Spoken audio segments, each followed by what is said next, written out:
Outside the palace, Shin Tu once again apologized. Brother Yang, I can only send you up to here. My identity is too sensitive. If I leave with you, it'll draw too much attention. Take care of yourself out there. Xuetong will accompany you and provide you with all the information you'll require to maintain your safety. Jialong hurriedly added as the monster race cultivator who had accompanied Yang Kai to buy his new star shuttle and supply of ores flew over and grinned. Young Master Yang. I'll be depending on you. Yang Kai knew this all stemmed from Shin Tu's good intentions, so he didn't refuse. Brother Yang, may we meet again? Shin Tu cupped his fists.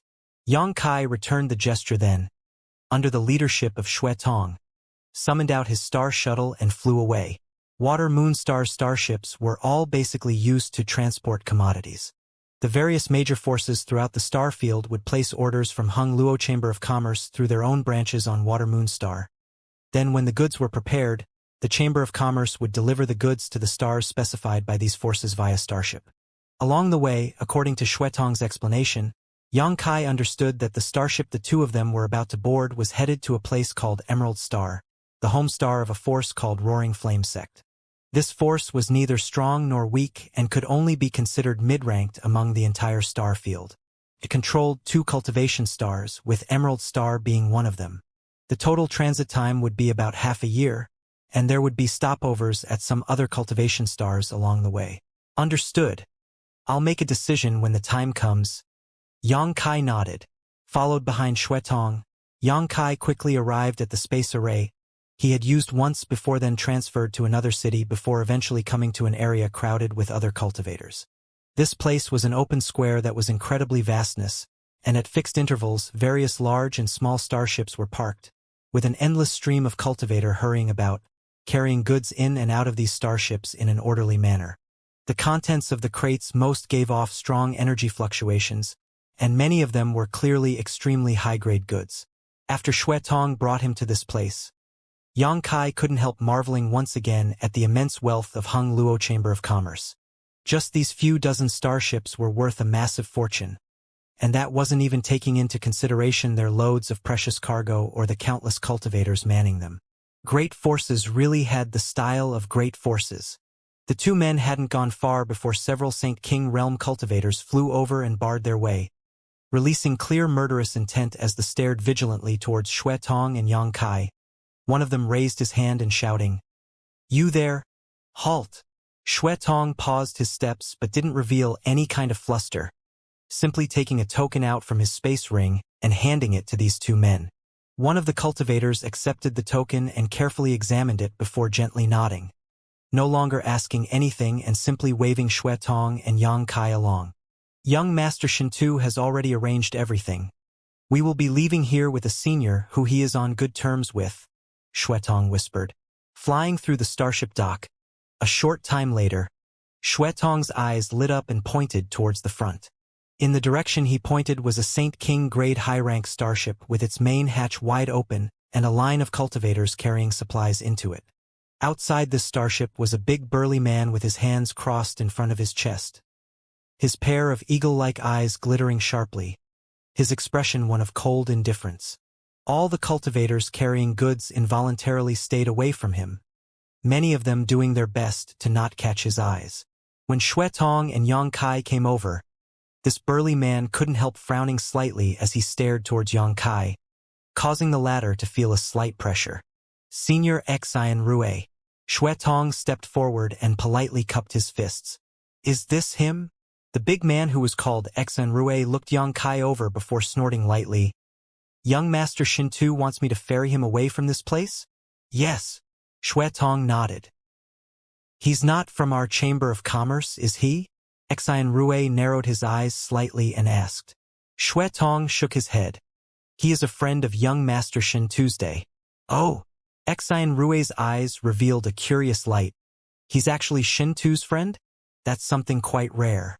And I can take him away from here, but you'd best remember not to cause any fuss on my starship. Make sure he honestly obeys the rules. Otherwise I'll toss him overboard and leave him to fend for himself amidst the starry sky.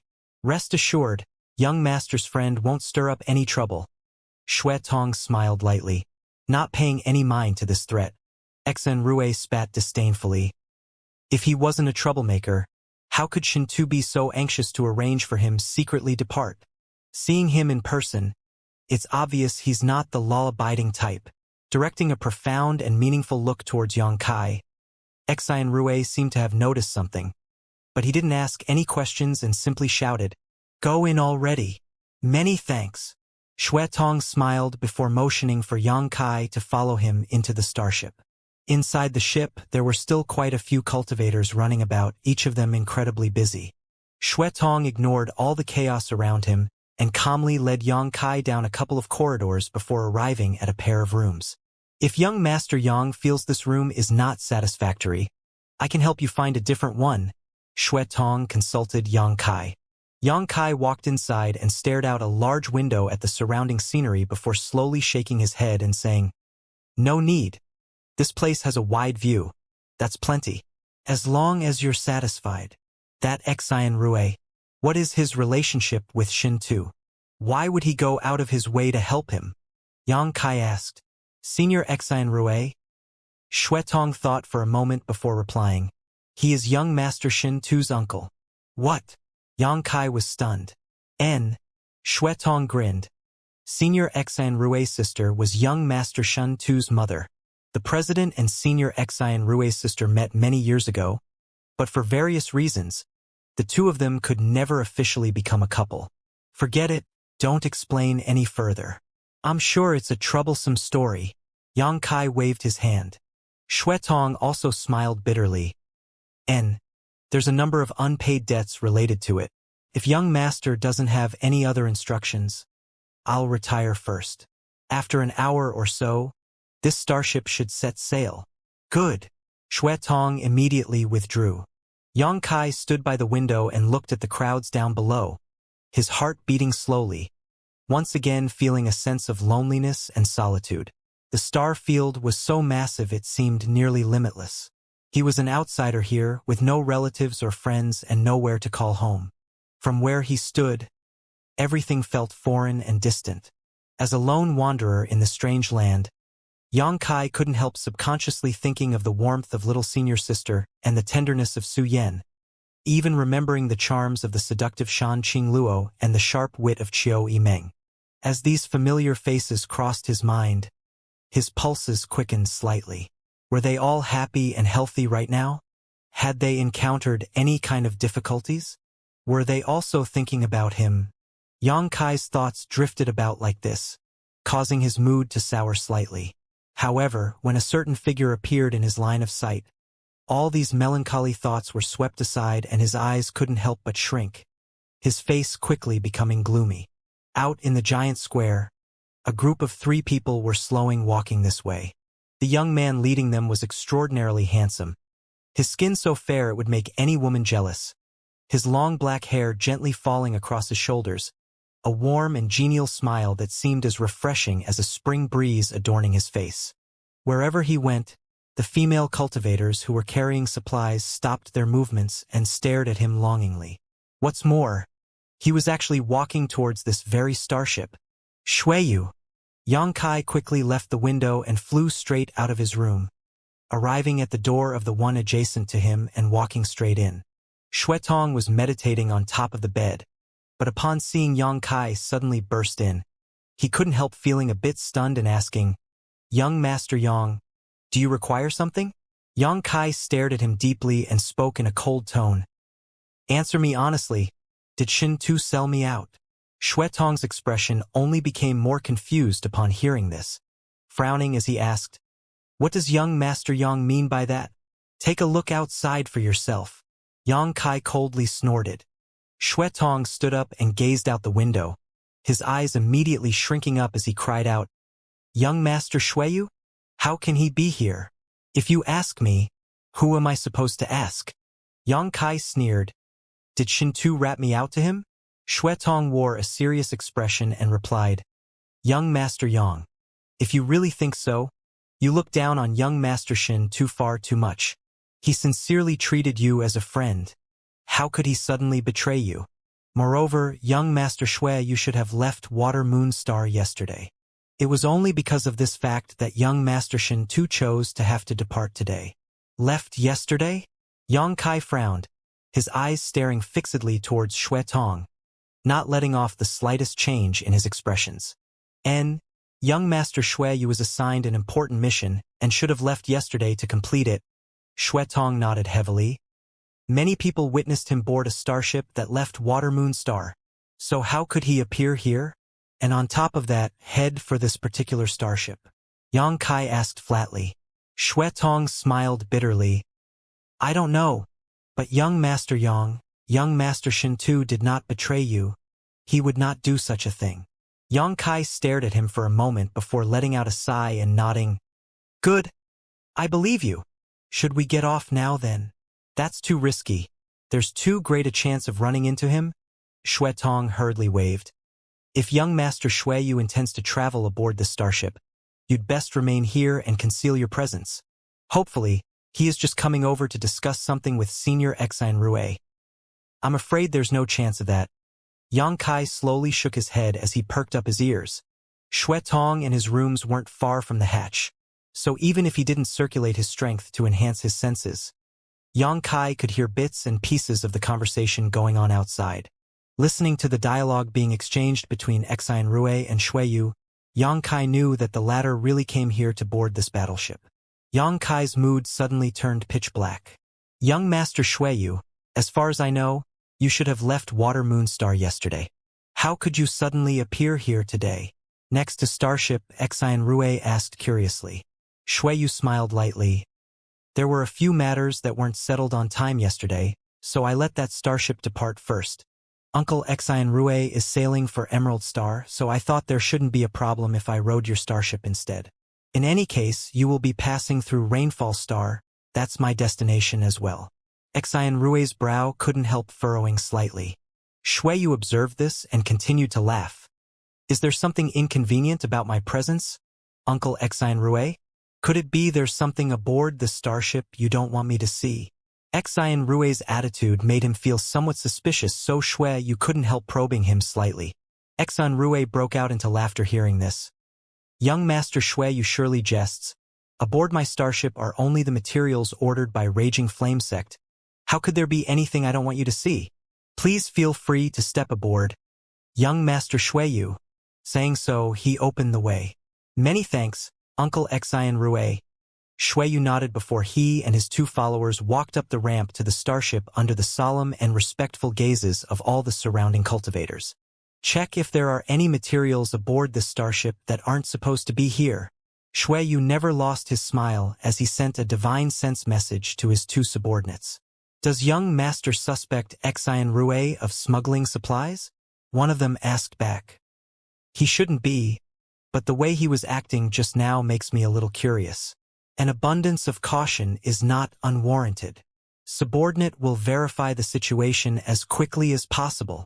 The group of three walked through the starship's corridors and soon arrived at a luxurious room. Only the most important of passengers were eligible to live in such quarters. The rooms where Yang Kai and Xue Tong were staying were just ordinary quarters where the ordinary crew members lived. Outside the starship, after Xue Yu and his escorts walked inside, Xian Rue looked up and saw two particularly ugly faces staring out a nearby window. He really boarded. Yang Kai's expression sank dramatically as he glanced towards Xue Tong. Xue Tong's face was also twitching. Never had he dreamed they would run into Xue Yu at this time, much less watch him board the same starship as them. Young Master Xue Yu seems to be headed for Rainfall Star. It is one of the cultivation stars under the jurisdiction of the Chamber of Commerce, and is only a 2 months' journey from here. Young Master Yang should bear with this situation for a while. After young Master Xue Yu leaves, everything will be all right, Xue Tong comforted. Seems there's no other choice. Yang Kai nodded helplessly. Although he had never really met Xue Yu and at the time could only vaguely see his face, the other party should still remember his approximate appearance. If Yang Kai were to appear in front of Xue Yu now, it would be no different from turning himself over to him. In order to keep the secret of him privately trading precious commodities, Xue Yu had already killed 2,000 innocent people. He certainly wouldn't mind killing one more. The two people beside Shui were definitely masters Yang Kai couldn't beat, as he felt tremendous pressure from them. He knew that Shui Tong's suggestion was the best course of action to follow. Please take this, young Master Yang. After pouring your divine sense into it, you can immediately contact me if you require anything, Shui Tong said as he took out a communication-type artifact and handed it to Yang Kai. Yang Kai accepted it and briefly examined it, quickly figuring out how it worked. Yang Kai had seen these kinds of compass-looking artifacts used for communication many times before.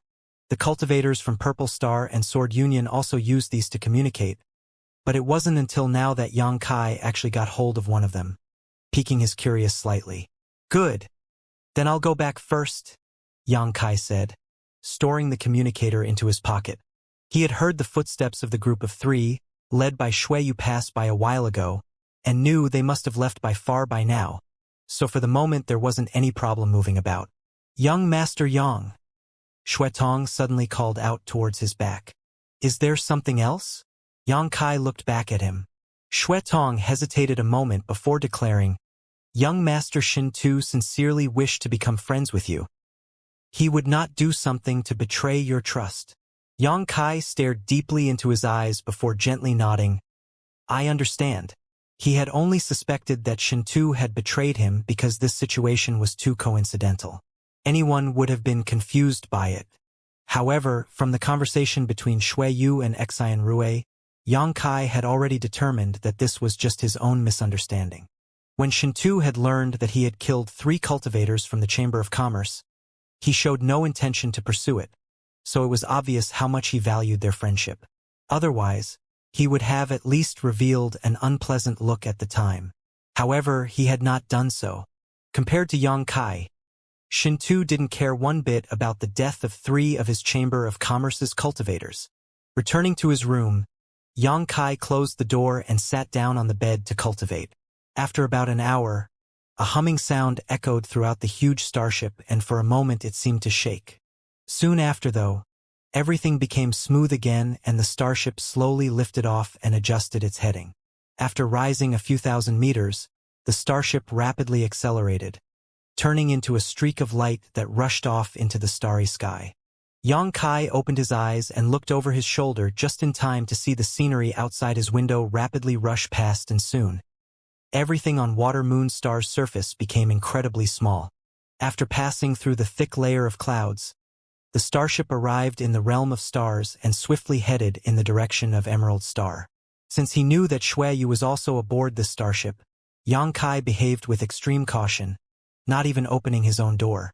Even when he was cultivating, he was careful not to expose his own aura, so as not to attract the attention of Shui Yu. From the information obtained by Shui Tong, Yang Kai had learned that Shui Yu was living in a first-class suite on a different level far away from their low-level rooms, but Yang Kai still didn't relax his vigilance. After spending so many years outside adventuring, Yang Kai had fully understood that care and caution were the foundation of survival. This Saint King grade high-rank starship was extremely fast, many times faster than Yang Kai's Star Shuttle. When comparing the same rank of starship and Star Shuttle, a starship would always have an absolute advantage in terms of speed. Despite their larger size, the numerous spirit arrays engraved on their hulls would provide a much greater boost in propulsive output and use Saint crystals as their primary source of power instead of a cultivator's own Saint Chi. Amidst the starry sky, there were countless drifting asteroids. There was no regularity to these asteroids. Some were big, some were small, some were scattered and remote, while others gathered together to form a large asteroid seas.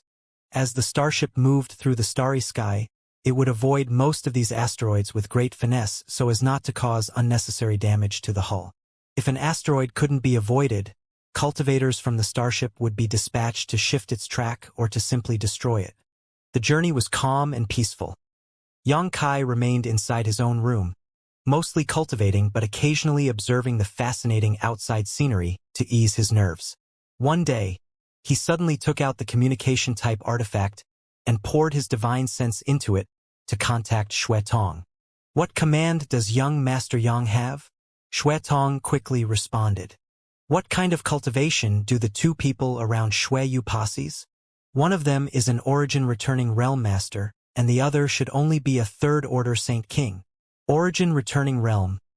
Yang Kai couldn't help feeling a sense of surprise, now fully understanding just how much President AIO valued Xueyu.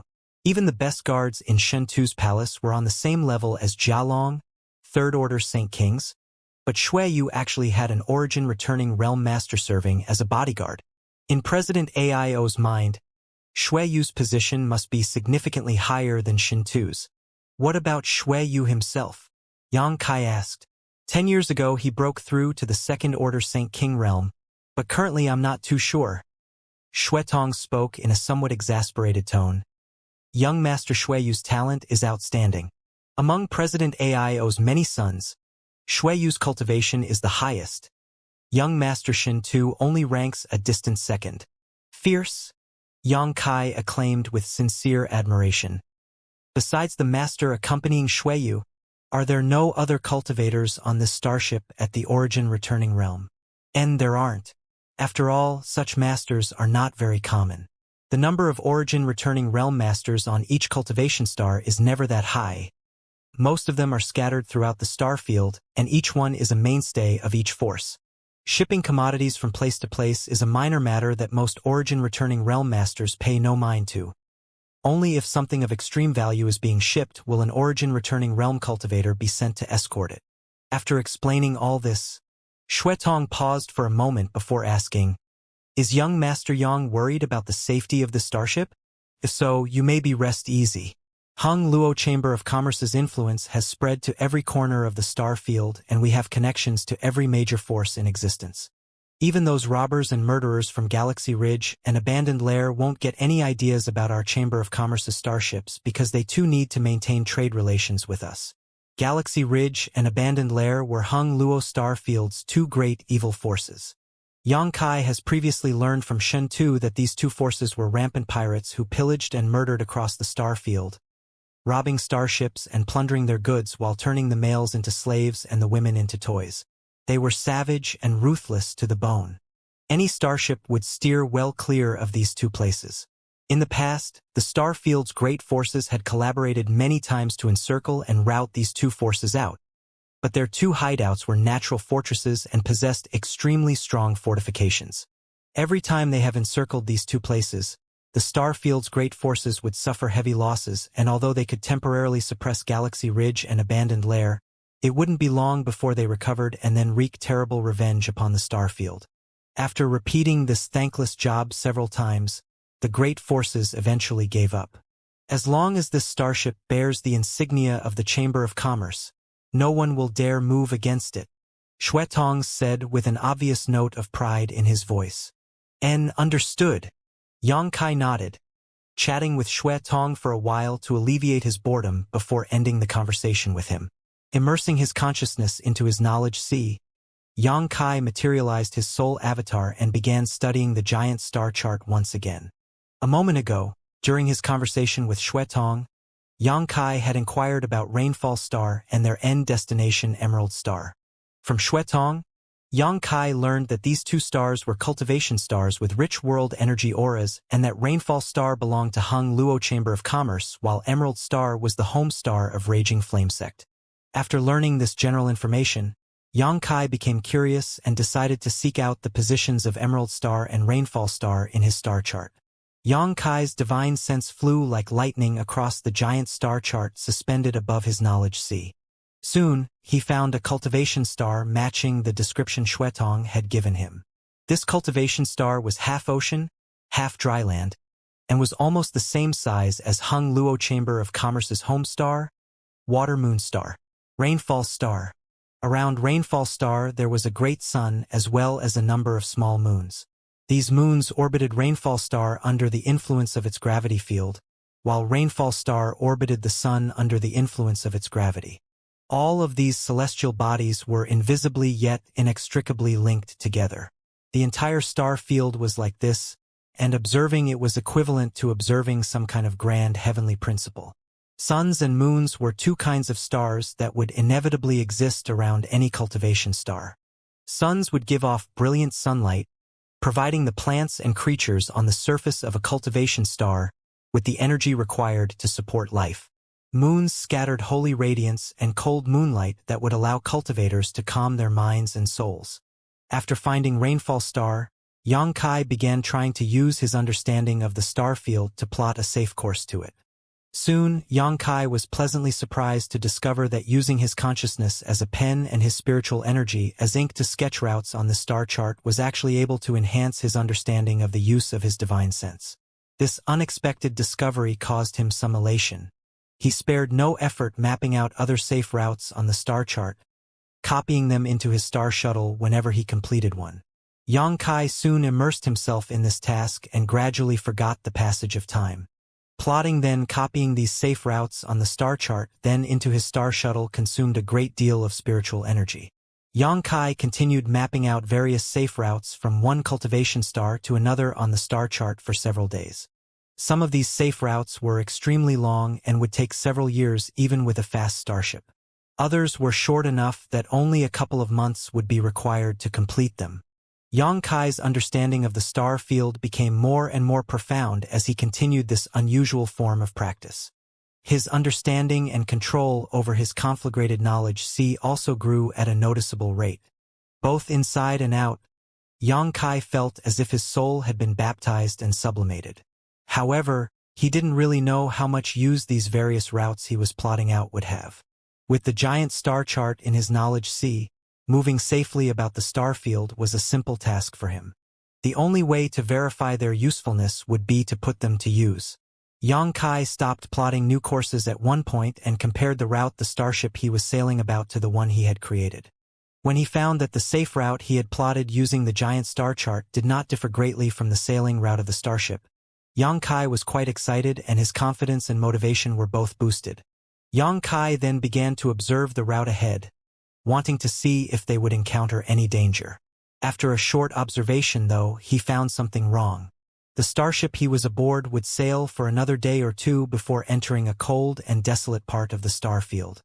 There was a large number of asteroids in this particular region and the light from all the surrounding stars was weak and gloomy, with no aura whatsoever. These stars were all dead stars. Contacting Xue Tong, he asked him about this region. Xue Tong quickly replied, "Young Master Yang does not need to worry. That is the famous ice-cold dead zone. We will indeed be passing through it. Is there no problems with that?" Yang Kai didn't immediately relax and asked, "And there are no issues. Every starship traveling to Rainfall Star from Watermoon Star will pass through there. There is no danger." Xue Tong seemed to think that Yang Kai was making a fuss over nothing and secretly chuckled to himself. After a moment, though, he suddenly asked with amazement, "How did young Master Yang know that we will pass through the ice-cold dead zone?" According to what Xue Tong knew about him, it was impossible for Yang Kai to have had prior knowledge about their route, confusing him somewhat. Yang Kai did not explain and instead just ended the conversation before continuing to study the giant star chart and improve his ability to manipulate his spiritual energy. In a different, far more luxurious room of the starship, Shueyu sat in a relaxed manner upon a comfortable chair. He held a glass in his hand, filled with dark red wine, savoring its taste elegantly as he listened to the report of his origin returning realm guard. "Young Master, I performed a thorough inspection and discovered that there is nothing out of order with the materials being shipped aboard this starship. It is indeed what Raging Flame Sect ordered with no additional unregistered cargo. Nothing extra or missing?" Shueyu asked softly. "None. I even caught one of the crew and spied on his memory, yet I found no problems at all." "Oh." Shueyu showed a thoughtful look on his face, his slender fingers casually brushing his long hair away from his face, as his brow slightly wrinkled. Shueyu's movements were natural and unintentional, but when they appeared in the eyes of his other subordinate who was standing nearby, that man couldn't help revealing an infatuated look, his breathing becoming a bit heavier as the gaze gradually went from that of a calm master to those of a hungry wolf staring at a delicious meal. This man's aura started fluctuating violently as his strength began to condense, seemingly on the verge of pouncing upon Shueyu. Not caring one bit he was also a man. "Young Master!" The origin returning realm master immediately realized something was amiss and quickly shouted. Shueyu awoke from his contemplation and saw the ugly look on his other subordinate's face. his crystal-clear eyes revealing a thick meaning of disgust as he angrily shouted, "Get out!" The Third Order Saint King Cultivator finally regained his senses when he heard this shout, and his face dyed bright red with embarrassment. Wishing he could immediately find a hole to crawl into and hide, swiftly asking for mercy before dashing out the door. After he left, the origin-returning realm old man could only smile bitterly. "Young master, you must pay more attention to your surroundings. Just now was not actually his wrong." Shuiyu snorted. "Such disappointing mental fortitude. From now on, do not allow him to follow me. Understood?" The old man gently nodded, sighing in his heart. If it weren't for his own profound strength and advanced age, a moment ago, even he might have fallen into a deluded state when Shuiyu had inadvertently revealed his aura. He suddenly understood that this extraordinary young master of his was indeed, as rumored, deadly to men and women alike. Usually, his charms only affected women. However, when he inadvertently exposed his mesmerizing aura, even men would find themselves unable to resist his appeal. If this person were to fully mature, who would be capable of resisting his charms? If there is no problem with the materials, what is Xianxia trying to hide? Shuiyu showed a shallow smile on his face before suddenly saying, "Forget it. There's no point wasting any more effort on such a minor matter. You may go." "Yes." The origin-returning realm old man respectfully retired. The starship's cruising speed suddenly dropped as it entered the ice-cold dead zone. If it wanted to avoid the irregularly moving asteroids, it simply couldn't maintain its original speed. Soon, the fascinating scenery outside the window disappeared and was replaced by a dark and desolate void. There was truly nothing of worth to see, as if the starship had suddenly plunged into a deep abyss. Occasionally, some streaks of light would pass by, but just as fast as they came, they would disappear. Through this vast, desolate region, the huge starship continued moving forward smoothly, unaffected by the outside world. This route was not dangerous, just a bit bumpy. Innumerable starships from the Chamber of Commerce had passed through this place, and never once had there been any kind of serious accident. So the cultivators aboard the starship didn't reveal any kind of worry. However, as the captain of the starship, Xianxia always maintained a degree of vigilance about the surrounding environment, not daring to relax. He knew that any accident, large or small, could cause unexpected losses. 2 days later, a massive asteroid sea appeared again in front of the starship, and Xianxia ordered his crew to act even more cautiously, to avoid impacts as best as possible. When the starship entered this asteroid sea, though, for some inexplicable reason, Xianxia suddenly felt an uncomfortable chill, as if crisis was upon him. The last time he felt this sensation was many years ago when he was being chased down by an origin-returning realm cultivator. It was thanks to this unique intuition that he had managed to escape and survive until today. He had great faith in this instinct. So Xianxia immediately began scanning the surroundings outside the window to see if there was any kind of approaching danger. A moment later, from a certain location, he saw a white point of light amongst the dark ice-cold dead zone. This point of light cut through the darkness like a brilliant sword. As if chain reaction had been started, another 20 white points of light appeared around the starship like fireflies scattered around the nearby asteroids. Xianxia's pupils shrank as he shouted at the top of his lungs, "Full speed ahead! Get us clear! Someone set up a trap using starbreaker sparks here." His shout echoed throughout the starship, allowing everyone on board to clearly hear him. The cultivators in the power room all paling when they heard his words and not hesitating to raise the starship's speed to maximum to desperately flee this area. However, it was too late. As soon as Xianxia's words rang out, the white points of light all sent out a strange energy fluctuation and exploded, releasing a brilliance brighter than the dazzling rays of the sun, causing the darkest part of the starry sky, the ice-cold dead zone, to fill with light. Shocking and terrifying energy fluctuations erupted from the white lights, causing ripples in space visible to the naked eye. These ripples from the 20 white lights immediately overlapped and amplified one another, creating an inescapable region of death. The space inside the ice-cold dead zone warped and cracked. Innumerable asteroids were instantly vaporized, leaving not even dust behind.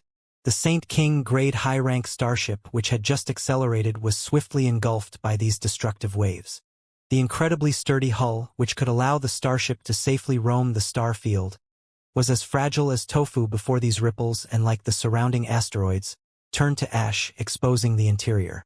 Every single one of the Hung Luo Chamber of Commerce cultivators went pale with fright, as horror filled their faces and their lives flashed before their eyes.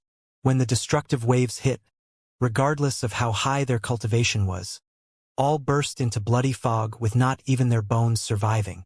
When Xian Rui first shouted, Yang Kai was still immersed in studying the star chart above his knowledge sea. Noticing something was wrong from the sudden shout and subsequent panic, he withdrew his consciousness just in time to feel the intense energy fluctuations crash towards him from all directions, the overbearing force they carried with them giving him the feeling of impending death. The communication-type artifact in his pocket vibrated and Xue Tong shouted, "Young Master Yang, quickly!" Before he could finish his words, though, the communication was cut off. The room around him suddenly collapsed, and the debris that was created quickly disintegrated and vanished into nothingness. Yang Kai's body was then directly exposed to the starry sky. Rapidly sweeping his eyes around, Yang Kai saw bursts of blood all around him as the Hung Luo Chamber of Commerce cultivators one after another desperately tried to escape, but were swiftly overtaken by the destructive waves and pulverized. The ripples in space acted like the sharpest of blades, shredding these cultivators to dust. Yang Kai realized he was in the midst of a life-or-death crisis and immediately condensed his strength and slashed his hand forward in an attempt to tear space and escape from this place. However, what made him feel desperate was that at this moment, he was unable to accomplish the familiar task of tearing space. The explosions that had occurred all around him had greatly destabilized the surrounding space. So, he was unable to tear space. 20 black hole-like cracks appeared around the starship, like the mouths of giant fish that were engulfing everything nearby. Yang Kai went pale and swiftly activated his demon god transformation in an attempt to maximize his strength before attempting to escape in the opposite direction of the spreading ripples. Behind him, the aura of death pursued him like a relentless tidal wave, the space around him seemingly transforming into the sharpest of weapons, shredding Yang Kai's body, causing great spurts of golden blood to fly out. Resisting the pain, Yang Kai madly circulated his Saint Chi and condensed out a series of grand heavenly shields while simultaneously summoning out the silver leaf artifact he had not used for so long, transforming it into a light curtain that tightly wrapped around his form. Chi Chi Chi. The disintegrating space swiftly cut into Yang Kai's defenses, ripping apart the silver light halo in an instant and causing the silver leaf grade high-rank artifact to lose its spirituality in the next moment before it ultimately collapsed. The artifact had actually been directly destroyed. The destructive onslaught did not abate and the grand heavenly shields condensed by Yang Kai were unable to resist their might, shattering faster than he could form them, leaving no margin for Yang Kai to even catch his breath. Bearing the terrible pain directly with his body once more, Yang Kai did not doubt he would soon die if he didn't do something. Raising his speed to its limits, Yang Kai let out a desperate roar as he shot in a random direction, trying to seek a way out from this disaster. Just then, another shout rang out from nearby. "Young master, run quickly. I will buy you some time." Even while busy fleeing, Yang Kai shot a glance towards the source of the voice and discovered an old man standing nearby. His arms spread wide open as if he was trying to embrace something, staring towards the approaching waves of destruction. A strange energy fluctuation spreading out from his figure. As the unique aura of an origin-returning realm spread out, this old man used all his strength to wrench open one of the cracks in space before him and expand it as wide as he possibly could. As the violent waves crashed towards him, the old man wore a fearless look upon his face as he stood his ground, allowing the heaven-shaking destructive force to wash over him, disintegrating his clothes, then rending the flesh from his bones. However, because of this old Ma's efforts, a large portion of the destructive energy had been led into the void. Yang Kai felt the surrounding pressure on him drop noticeably and joy filled his heart. Not far from the old man, an incredibly handsome young man with long hair draped over his shoulders stared at the old man who was sacrificing his life for him and desperately wished to help him. but was powerless to do anything. Clenching his teeth, the young man summoning a set of flame-colored armor that tightly wrapped around his body, making him appear even more gallant and valiant. He and Yang Kai exchanged a single glance before both fled in the same direction. Xueyu! Yang Kai groaned, wishing he could stop right now and choke this guy to death. In that brief glance, Xueyu had also recognized Yang Kai's identity, but in this life or death crisis, he had no time to care about him. Frustrated, Xueyu simply clenched his fists together while suppressing the feelings of helplessness and anger inside his heart. Glancing back once more just in time to see the old man's bones rupture before turning around and fleeing as fast as he could. The origin-returning realm old man had only delayed the destructive onslaught for 3 breaths of time before the space crack he had forcibly opened was destroyed and the deadly waves expanded outwards once more. These overlapping waves of destruction quickly spread to the location of Yang Kai and Xueyu. Yang Kai felt as if he had been punched by thousands of fists, every bit of his skin cracking open while his knowledge sea was thrown into chaos before he swiftly lost consciousness. Just before he passed out, though, he saw that the set of armor and the clothes Xueyu wore beneath them tear apart, revealing a white, flawless body. Yang Kai's eyes bulged at that moment as he swore he saw something unbelievable. In that instant, the 2 pectoral muscles of this young man appeared somewhat different than he had expected. This strange sight was the last thing Yang Kai saw before darkness took him. Amidst the ice-cold dead zone, a desolate silence filled the air. The nearby asteroid sea had been swept away and was now nowhere to be seen. The massive St. King grade high-rank starship had also disappeared, along with hundreds of cultivators and all the materials it had been carrying. It was as if none of it had ever existed, no trace left behind at all. Silently, Yang Kai's bloody figure drifted through the starry sky. It was as if he had fallen into a deep sleep and there was no way to tell when he might awaken. Golden rays of light shrouded his figure as the restorative powers of the demon god Golden Blood once again displayed their formidability, rapidly repairing his damaged physique. His fingers twitched suddenly and his eyes shot open, a dazed look covering his face as he stared blankly into space for a moment. The scene from just before he passed out then flashed before his eyes and the desperate screams and roars reverberated in his ears, allowing him to immediately come to his senses. Upon trying to move, Yang Kai discovered that his body was completely stiff. He felt as if all his bones had been shattered and his body filled with scars. Laying back down again, he quickly inspected his condition with his divine sense. The situation was quite bad. His physique had many grievous wounds and many of his meridians were seriously damaged. Yang Kai couldn't circulate his Saint Chi smoothly either, so his current strength didn't even reach half of his maximum. Even with Yang Kai's formidable resilience and the incredible restorative power of his demon god Golden Blood, if he wanted to completely restore himself from these injuries, he would need at least half a month.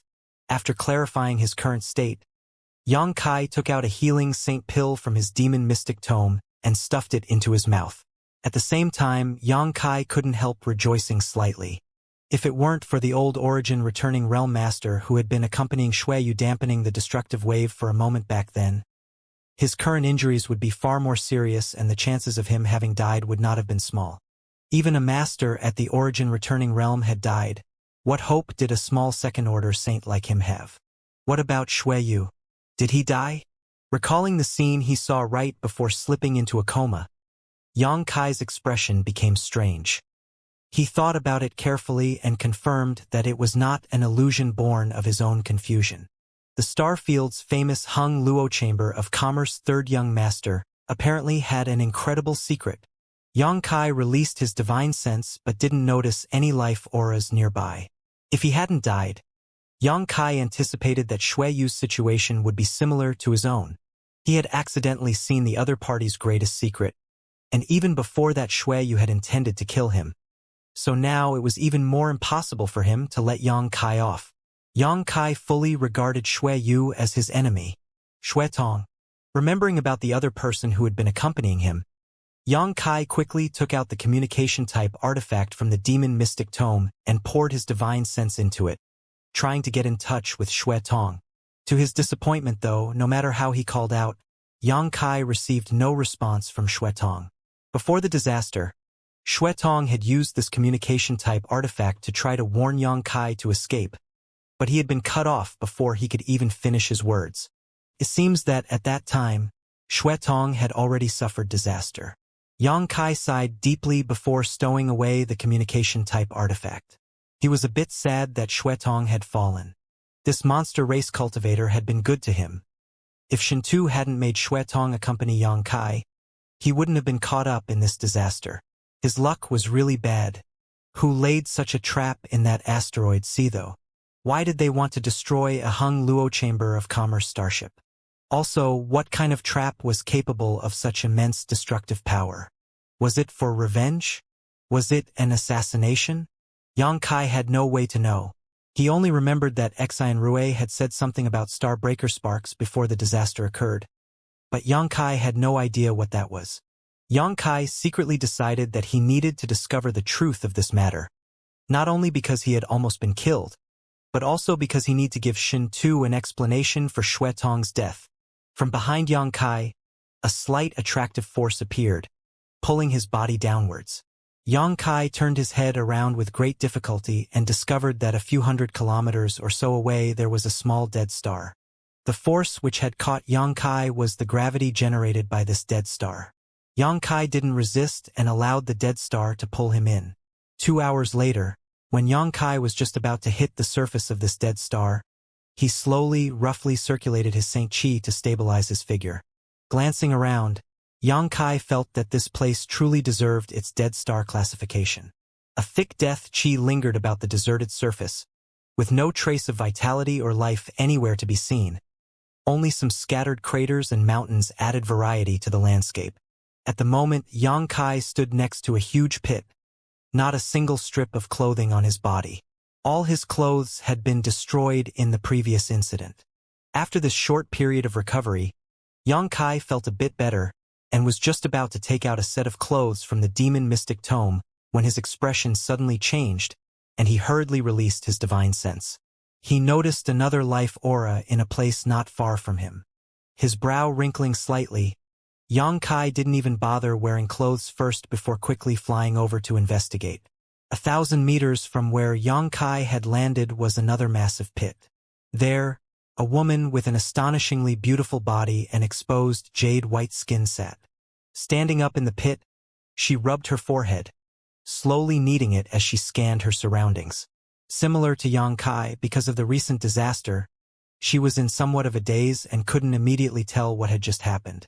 Standing there, her snow-white naked form revealed a gloss, like the finest of porcelain, and her pair of jade peaks stood as tall as mountains yet as soft as the clouds. Her beautiful legs were long and slender and by themselves were enough to cause any man's blood to boil. The dark red bloodstains which covered her body did nothing to detract from her image, and instead, caused her to exude an even richer sense of temptation. She was currently in a great deal of pain, and every time she tried to move a moan would leak from her lips, resounding like the most fascinating music between the heavens and the earth. Calming down and thinking about it, she gradually understood her situation and recalled what had happened before. Her beautiful eyes trembled lightly and a thick murderous intent flashed across their depths, causing her tender body to shiver unconsciously. Gritting her teeth tightly, she took a deep breath, her full chest heaving up and down in a mesmerizing arc, trying to calm her fluctuating mood. She quickly tapped her space ring and took out a fragrant healing pill, forcing it into her mouth in order to help restore her injuries and recover her strength. She then took out a pair of petite snow-white underwear adorned with exquisite lace patterns and made from the finest of materials from her space ring. She lifted her foot and bent down halfway, ready to put on her clothes before considering anything else. But just then, a sudden noise resounded from above her head, and a few pieces of rock quickly fell before her eyes. When she heard this movement, her beautiful face couldn't help but pale as she swiftly glanced upwards. There, she saw a man who at some unknown point had arrived and stood at the top of the crater she was standing in. His vision was fiery, and he made no attempt to hide the sharp glances he was directing towards her most intimate and secretive places. Everything she was being imprinted into his eyes. She instantly remembered this man's face. It was him, the one who had passed by the mountain valley some time ago and forced her to abandon that transaction. It was him, the one she had spent 2 months looking for and killed 2,000 people to find.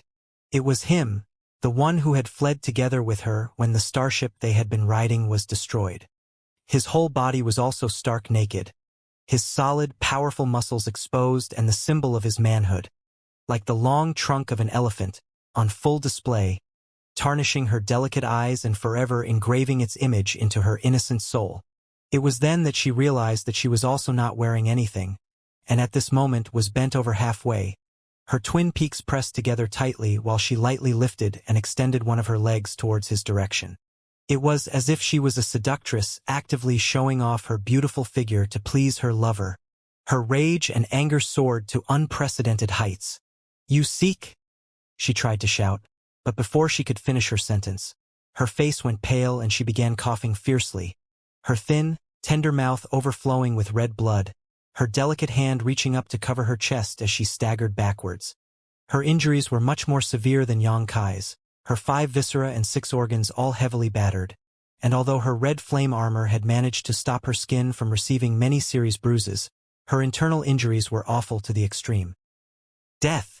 She squeezed out the last word as she glared at Yang Kai, gnashing her teeth, wishing she could drink his blood and feast on his flesh.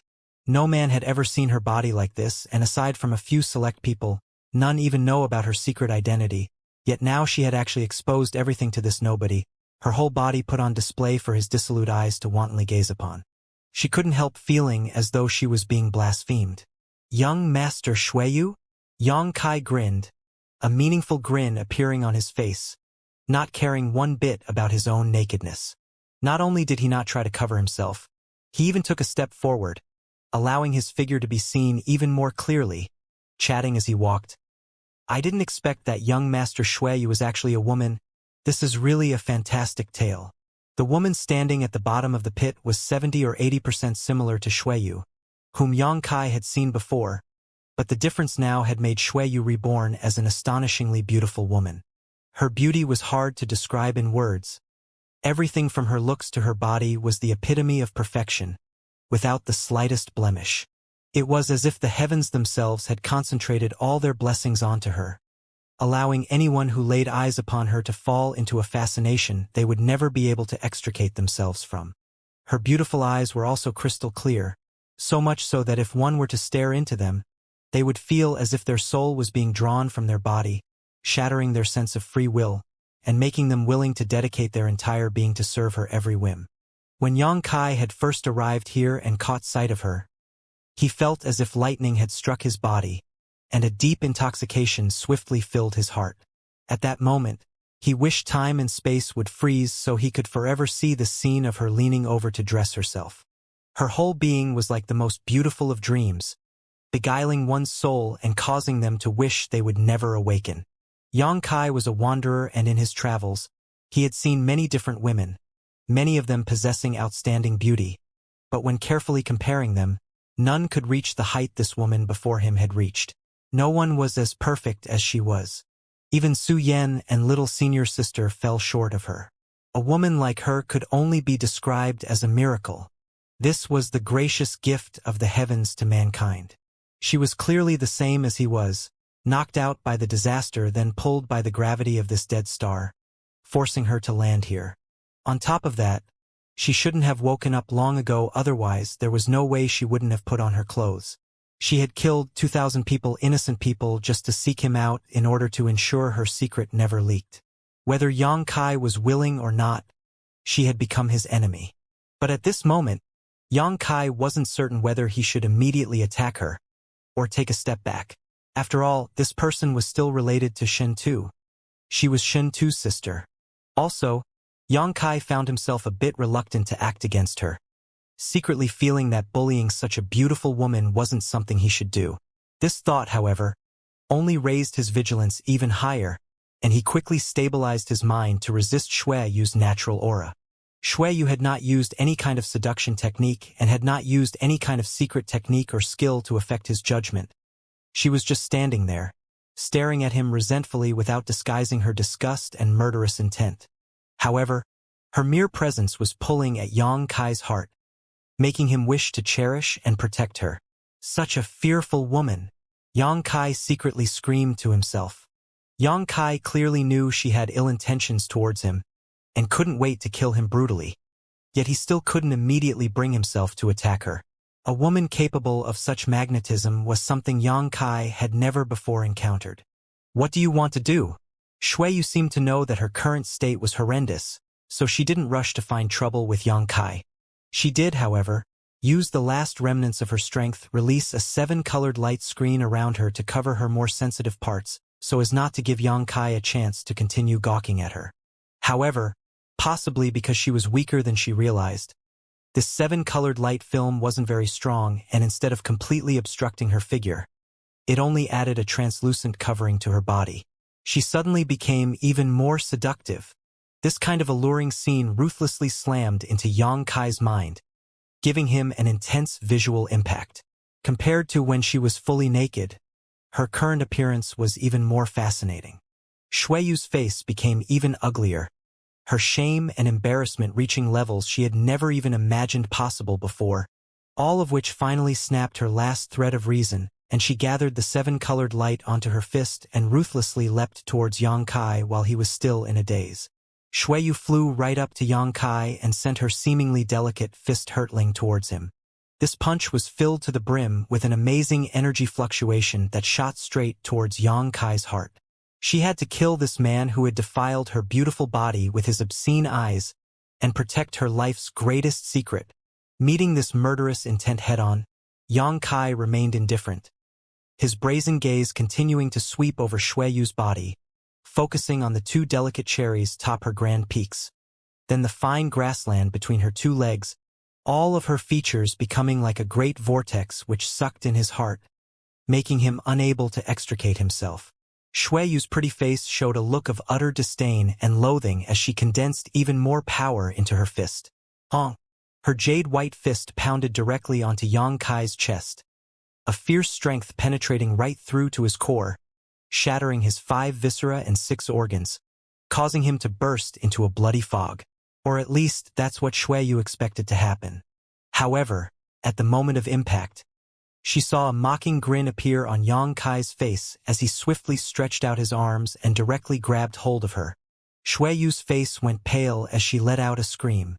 She felt her full peaks squeezed up against a strong, muscular chest, deforming greatly as an amazing amount of heat shot through her like a bolt of lightning, causing her tender body to tremble and scrambling her thoughts, making it difficult for her to even breathe normally. She lifted her hands to push and shove Yang Kai, but she was unable to gather any of her strength. The punch she had just delivered a moment ago had completely turned her into a dry oil lamp. She pounded her fists against Yang Kai's shoulder while continually twisting her body in an attempt to free herself from his grasp. But not only did this not achieve her objective, it instead created an amusing picture, like the playful flirting of 2 lovers. "Don't move!" Yang Kai shouted lowly, an ominous light flashing across his eyes as he threatened. But Shuiyu obviously ignored his warning completely and simply continued punching and cursing Yang Kai as a shameless bastard, hoodlum, rogue, and beast as she struggled even harder. "Ayo?" Yang Kai's expression suddenly became strange as an odd sound leaked from his throat, a look of ecstasy appearing on his face. All this intense rubbing and twisting had caused Yang Kai to obtain a deep and profound understanding of Shuiyu's amazingly soft body and the unimaginable elasticity of her jade peaks. Yang Kai's gaze filled with fire, and he was almost unable to contain the primal desires raging in his heart, his body already surrendering to them and displaying the natural reaction a man should have to such a situation. "You?" Shuiyu's face went as pale as paper as she felt a great monster quickly rise up between her legs, its head as hard as steel and as hot as lava, aggressively clawing its way towards her most precious of treasures. Inside the crater, Yang Kai and Shuiyu faced each other up close, each of them able to feel the heat of the other's skin and smell the fragrance of the other's breath. Yang Kai tightly embraced her, putting as much strength into his arms as he could, as if he wished to break her tender body in 2. Shuiyu's beautiful face paled, the boiling hot dragon which was scaling her legs throwing her heart into chaos. She immediately realized what was happening, and she couldn't help shuddering, her beautiful eyes filling with fear and panic as she involuntarily clamped her legs together as tightly as possible, trying to impede this monster from further encroaching upon her innocence. Her efforts, however, only further stimulated Yang Kai. Shueyu's beautiful legs were as smooth as silk and as soft as clouds, so her tightly gripping them around Yang Kai's little brother brought him unimaginable pleasure and comfort, causing his murderous intent to stagnate momentarily. I'll kill you. Shueyu had never suffered such humiliation before and screamed out hysterically. At this moment, she no longer had any of the calm and gentle demeanor of Hung Luo Chamber of Commerce's third young master, and instead had transformed into a crazed woman, summoning strength she, by all rights, should no longer possess to double slap towards Yang Kai's face, bursts of seven-colored light covering her palms as they struck forward. Pung pung. Yang Kai felt as if he was struck by lightning and his body shivered, a fog of golden blood spewing from his mouth, covering Shueyu's face and body. His current state was barely better than hers. Before he had immobilized Shueyu, he had suffered a frontal blow from her, and now he had taken another 2 heavy slaps to his face. Yang Kai was already an arrow at the end of its flight, and his aura quickly became dispirited. With these 2 palms, all the injuries Yang Kai had just managed to stabilize worsened once again. Shueyu had gone completely feral, kicking, scratching, and gouging out Yang Kai's body however she could, even opening her mouth and sinking her teeth into his shoulders and chest, struggling with all her might, exhibiting an attitude of wishing to perish together with him. Shueyu was at least a second-order Saint King, and although she couldn't use even 30% of her full strength right now because of her injuries, her all-out resistance was difficult for Yang Kai to endure. In a flash, his body was covered with fresh bloody wounds and teeth marks. "You court death!" Yang Kai shouted before sending his fist straight into Shueyu's pretty face without holding back in the slightest. This punch immediately knocked Shueyu's head to the side and caused her cheek to swell up, the residual force sending both her and Yang Kai tumbling onto the ground. Before they landed, though, Yang Kai flipped her body around and forced her to face away from him, both his arms still gripping tightly onto her, making sure she could not scratch and bite him any further. Shueyu struggled and resisted fiercely, refusing to surrender. Transforming every part of her body, she could move into a weapon to thrash against Yang Kai as she desperately attempted to escape from his clutches. Hong hong hong. The pair rolled around in the crater on this unnamed dead star, their fists and feet hitting towards each other, fighting as if they were the most hated of blood enemies. Dust flew up everywhere, and every once in a while an explosion of light would appear. However, both of them gradually grew weaker until, eventually, neither could move. Violent wheezing breaths sounded as the 2 of them lay down in the crater somewhere. Shueyu lying down on top of Yang Kai, with her back facing him, the 2 of them staring up at the cold and dark starry sky. At some point, Yang Kai's 2 hands had latched onto Shueyu's 2 great peaks, and an amazing feeling of elasticity was transmitted to his palms, causing his dispirited dragon to once again rise up towards the heavens. When Shueyu was disguising herself as a man, Yang Kai obviously couldn't tell how rich her assets were, but after firmly grasping her jade peaks in his hands, Yang Kai could tell this woman had abundant capital. Yang Kai's palms were by no means small, but even so, he couldn't completely take her completely in his hand. Small and delicate cherries rubbed against Yang Kai's palms, adding texture to her amazingly soft and elastic peaks. Yang Kai couldn't help increasing the strength of his grip to ruthlessly squeeze them. A fascinating note spread from Shueyu's throat as her head arched back slightly, as if being pinched like this was uncomfortable, but even more so shameful. Yang Kai didn't care about her objections, and instead reveled in the feeling of her smooth skin and plump bottom gave him. Although Shueyu's body had many scars and a great deal of fresh blood on it, her skin was still white and tender, as lustrous as a newborn. As they had tumbled about, Yang Kai had fully experienced the charms of her lower moons, which were constantly brushing up against and squeezing his spear, lighting a flame in Yang Kai's body which he found difficult to extinguish. His dragon was still firmly clamped between her well-rounded valley, and it seemed like all Yang Kai needed to do was move slightly, and he could break through her last line of defense and plant his flag upon her. The 2 of them were exhausted and could only maintain this ambiguous and awkward posture. A single drop of warm liquid suddenly rolled down onto Yang Kai's arm, and the sound of Shui Yu's soft whimpers echoed in his ears. Don't tell me you're... Yang Kai was speechless. During this life or death struggle, this woman actually broke down into tears. Worse though, Yang Kai couldn't tell if they were genuine or simply a ploy. From when I was a child until now, no one has ever treated me like this. Even the few people who know my true gender would never dare act so discourteous to me. I'll remember you. I'll certainly make you pay for this, Shui Yu said through clenched teeth. Say that again after you live through this. Yang Kai snickered. When I finish restoring myself, the first thing I'll do is kill you. Go ahead and try. Shui Yu remained defiant, shouting back at Yang Kai. Your present condition is terrible, and before you arrived, I had just taken a Saint King grade high-rank healing pill. Soon I'll have enough strength to escape your evil clutches. When that time comes, which one of us dies? No longer sobbing, Shui Yu actually sneered. You can rest assured. I won't let you die easily. I'll let you taste the world's most brutal torture as I slowly kill you. In response, Yang Kai lightly blew on her delicate earlobe, causing Shui Yu's face to blush bright red and her tender body to shiver as fear of Yang Kai further humiliating her rose up within her again. Then we'll have to see who can recover first, Yang Kai declared confidently, as if he had already won. When it came to restorative ability, Yang Kai didn't fear anyone. Although Shui Yu had taken a Saint King grade high-rank pill, he had his demon god golden blood. The minor wounds and bites Shui Yu had inflicted on him had already begun to heal, and his body's 5 viscera and 6 organs were already starting to recover. The two of them no longer spoke and simply lay together, skin touching skin, as if the two of them were the most intimate of partners enjoying a moment warmth and tranquility.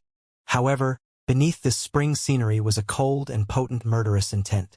Suddenly, a burst of 7-colored light blossomed and Yang Kai let out a grunt, his expression sinking as he ground his teeth. Slut? You're actually so insidious? Ha! Shui Yu smiled smugly. Dealing with people like you, what reason is there to not act sinisterly? Hurry up and release me or else I'll shatter your dantian and waste your cultivation, turning you into a cripple for life. One of her jade hands had silently punctured Yang Kai's ribs and was now inserted into his tight abdominal muscles. At her fingertips was a sharp blade of 7-colored energy, just waiting to invade Yang Kai's dantian and destroy his source of strength. Yang Kai didn't know when she had condensed this bit of power. Perhaps she had been concealing it from the beginning. He finally understood how different this woman was from other women. Even if he had managed to suppress her to this extent, she would still not yield and take any possible opportunity to reverse the situation. Will you release me or not? I'll give you 3 breaths to consider. After 3 breaths you can... Hey, what are you doing? Shui Yu's calm and confident tones suddenly became disordered as her face paled, and she let out a scream of panic. Stop! Don't you dare move again. Ignoring her threats, Yang Kai did not retreat and instead advanced, pushing his body forward, allowing Shui Yu's little hand to dig deeper into his abdomen as he gradually closed the last bit of distance between his dragon and Shui Yu's cavern. Yang Kai touched the tip of his spear to its mark before stopping. Shui Yu's thoughts were once again thrown into chaos, and for a moment she was too flustered to respond. Yang Kai ignored the impending crisis to his dantian and put more strength into his waist as he stretched out his tongue and licked Shui Yu's delicate earlobe. You bastard! Shui Yu screamed, her tender body now shivering uncontrollably. Scream and shout all you like. There's a saying that dying beneath a beautiful flower is a worthy death. Even if you ruin my dantian, it matters not. Go ahead and try. I'll immediately claim your innocence for myself. Yang Kai smiled lowly. I'm a lone wanderer. No one will care if I disappear. My status can't compare to young Master Shui Yu's. Heh! Just wait until after you marry and your new husband discovers your body isn't pure.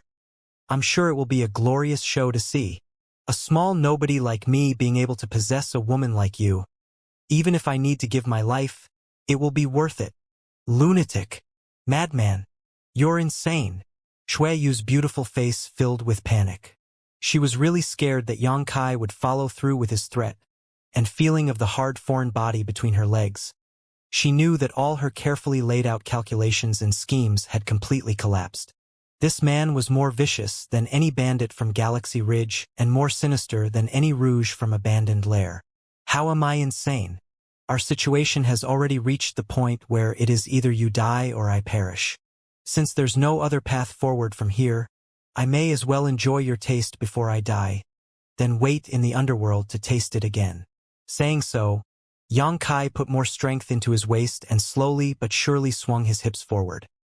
He exhibited the behavior of really wishing to die beneath a beautiful flower, not caring one bit about his life. Wait a moment. Xueyu tensed up her tender body, trying to wiggle her way forward while speaking in as calm a tone as possible. Can't we talk about this? Talk. Xianxia stopped his aggressive charge and said with great interest, What's there to talk about? You and I don't actually have any great hatred between us. So is there really a need for us to be at such odds?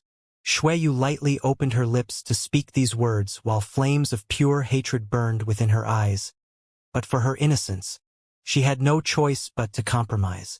What you mean is, we can exchange weapons of war for gifts of jade and silk. Why not? Xueyu turned her head to the side, her snow-white cheek immediately pressing up against Xianxia's lips. She couldn't help immediately jerking her head back, silently criticizing this bastard for still trying to profit at this moment, wishing she could roast his flesh to ash and grind his bones into dust. After listening to Xueyu's words, Xianxia couldn't help but laugh. You can't possibly be that naive, right? If you think you can treat me like a 3-year-old child, I'm afraid you're in for a great disappointment. After I've treated you like this, can you still swallow this insult and pretend that nothing happened? You are the Hung Luo Chamber of Commerce President's heir, while I am just a nameless pawn. This time, if you really survive, I'm afraid I'll have no future to look forward to. Since that's the case, I'd rather take what I can now, have my cultivation crippled, than die by your hand, rather than let you sweet-talk me into letting you off for free. You think I'm sweet-talking you? Xueyu shouted. Just because I'm a woman you think I'd lower myself to such a level? Are all men so full of yourselves? In any case, I don't believe a word you say. It's all nothing but farts to me. Xianxia snorted. Can you not act so unreasonable? Xueyu gasped before grinning. Since I made this proposal, I can definitely come up with a way to prove my sincerity and let you understand I'm not just biding my time to turn the tables on you.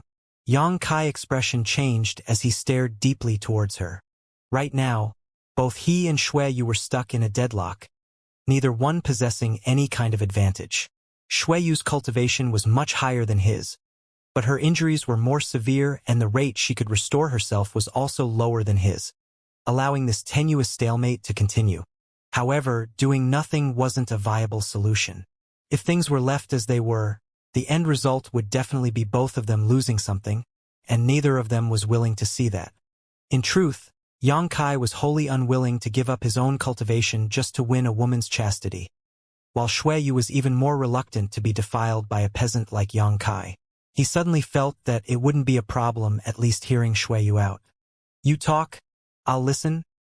Xianxia nodded to her, his hand still clenched firmly onto her jade peaks, refusing to relax his vigilance in the slightest. There is no major grievance between you and me. In the end, it was just you inadvertently witnessing my secret trade in that mountain valley. Yes, and as a result of that you killed more than 2,000 people. Xianxia sneered. A vicious, viper woman like you. How could I possibly believe your words? Aren't you still safe and sound? Xueyu asked. Is there anyone among those 2,000 people you even care the slightest bit about? No, not really. Then shut up. Xueyu coldly snorted. My proposal is simple. You release me, and I no longer make trouble for you. However, you cannot leak a word about that transaction. And this situation as well, you cannot tell another soul about it. Saying so, her face turned bright red. She had just been involved in a life-or-death struggle with Xianxia, yet now she had been forced to set aside the humiliation and discuss terms with him, causing her womanly shame to suddenly rise to the surface. In particular, The great heat which was transmitted from Yang Kai's palms to her two proud peaks made her feel a strange sensation she had never before experienced. Quickly dispelling her shame and inner discord, she forced herself to not fall into a passive state. How do you plan on guaranteeing this? Yang Kai asked calmly. I'll prepare a guarantee, and not just a verbal one. I know you won't believe me no matter what kind of pledge I make. As long as you know. Shuiyu took a deep breath, her full chest swelling beneath Yang Kai's palms, a reluctantly light flashing across her beautiful eyes as she helplessly said, I have a special artifact that was refined by a grandmaster from my Chamber of Commerce.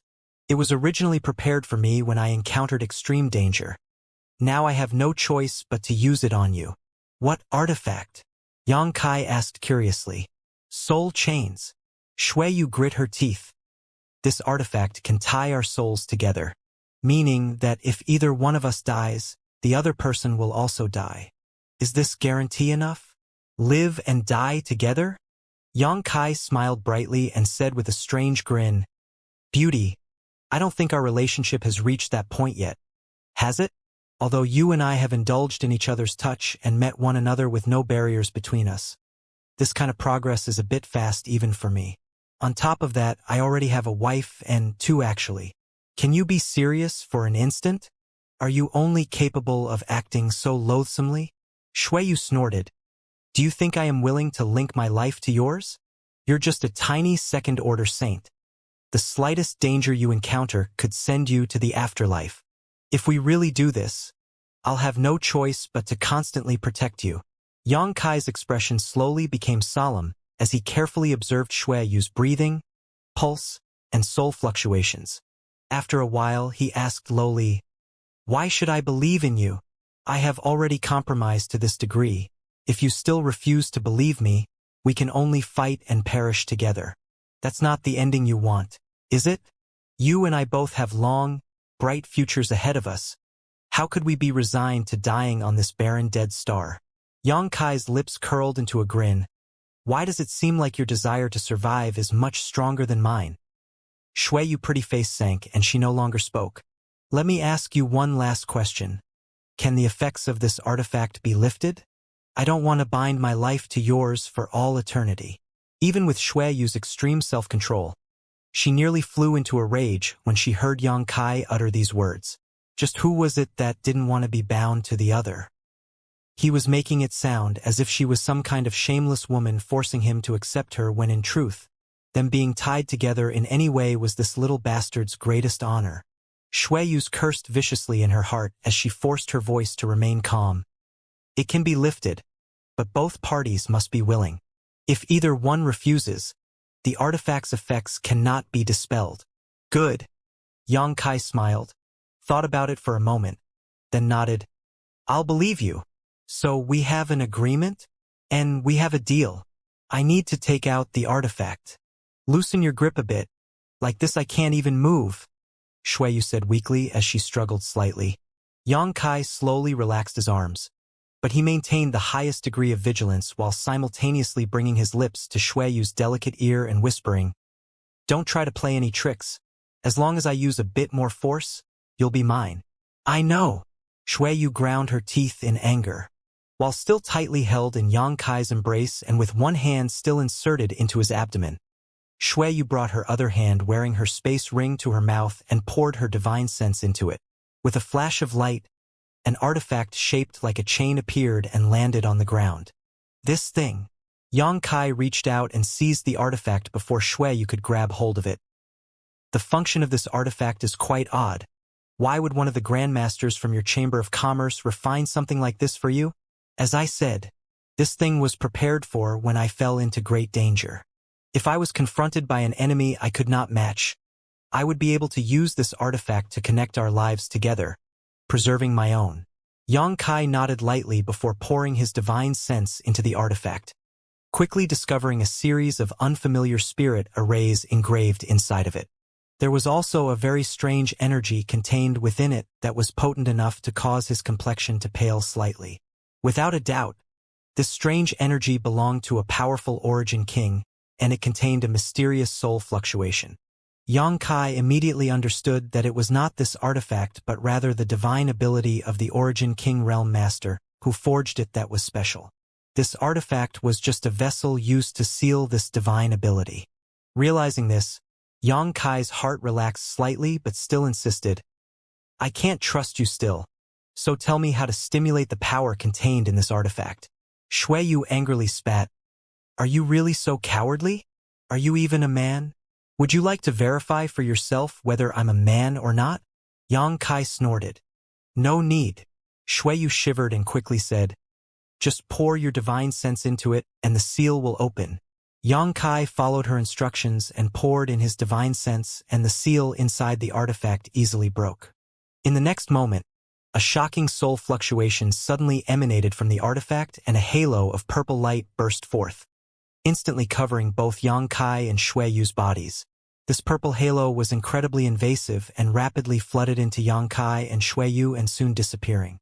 The two of them couldn't help closing their eyes as they felt this potent spiritual energy crash into their souls, causing their bodies to tremble and an indescribable feeling to arise within their hearts.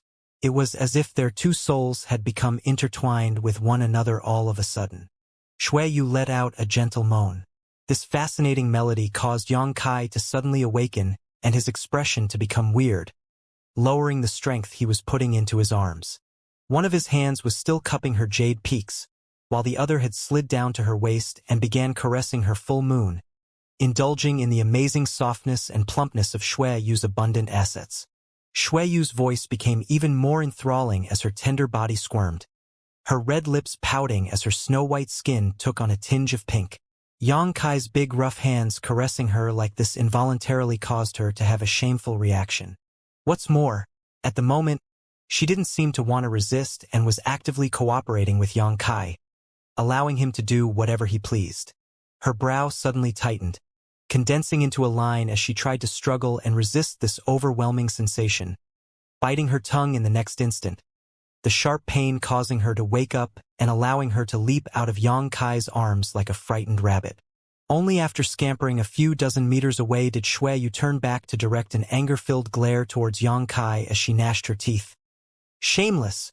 After taking advantage of me so much already, you're still not satisfied." Yang Kai licked his lips as he flexed his fingers somewhat reluctantly. When Shui Yu leapt out from his embrace, he couldn't help feeling a thick sense of loss. "Why does it feel like you've suddenly become much more cordial? Moreover, why do I no longer feel as wary towards you as a moment ago? Is this also an effect of the divine ability sealed within that artifact?" Yang Kai tilted his head and asked. "Yes." Shui Yu crossed one hand across her chest to cover her twin peaks, while her other hand reached down to shield her innocence from Yang Kai's penetrating gaze, explaining snappily, "Our souls and life essence have been connected together, so whether we're willing or not, a deep sense of intimacy will form between us. In other words, we now see each other as our most precious person. Such a strange ability really exists?" Yang Kai frowned. "Just like you, I no longer think you're so repugnant," Shui Yu said somewhat unwillingly. Yang Kai grinned and wanted to laugh, but fearing she would become angry out of shame, he somehow suppressed himself. "Turn around already. I want to put on some clothes."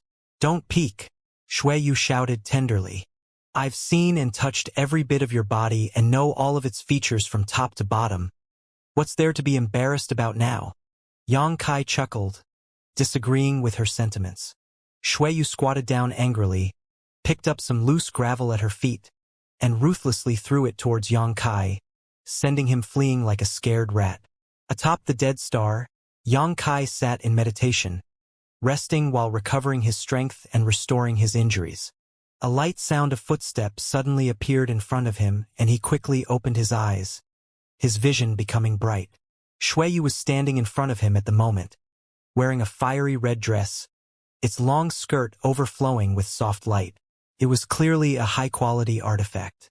This dress was woven from exquisite materials and appeared soft and silky, yet it also clung tightly to her body, emphasizing Shui Yu's perfect curves and seductive figure, making her appear just like a beautiful goddess. Her long hair, which was normally draped down over her shoulders, had been done up in an elegant bun held together with an ornamental hairpin to further complement her style. Her snow-white arms, which seemed tender and delicate, were adorned with 2 green jade bracelets, and around her exquisite ankles were 2 more pieces of fine jewelry that emphasized her gracefulness. Yang Kai couldn't help revealing an enraptured look as he stared towards her, unable to pull his eyes away. In his heart, he was constantly warning himself not to be confused by this woman.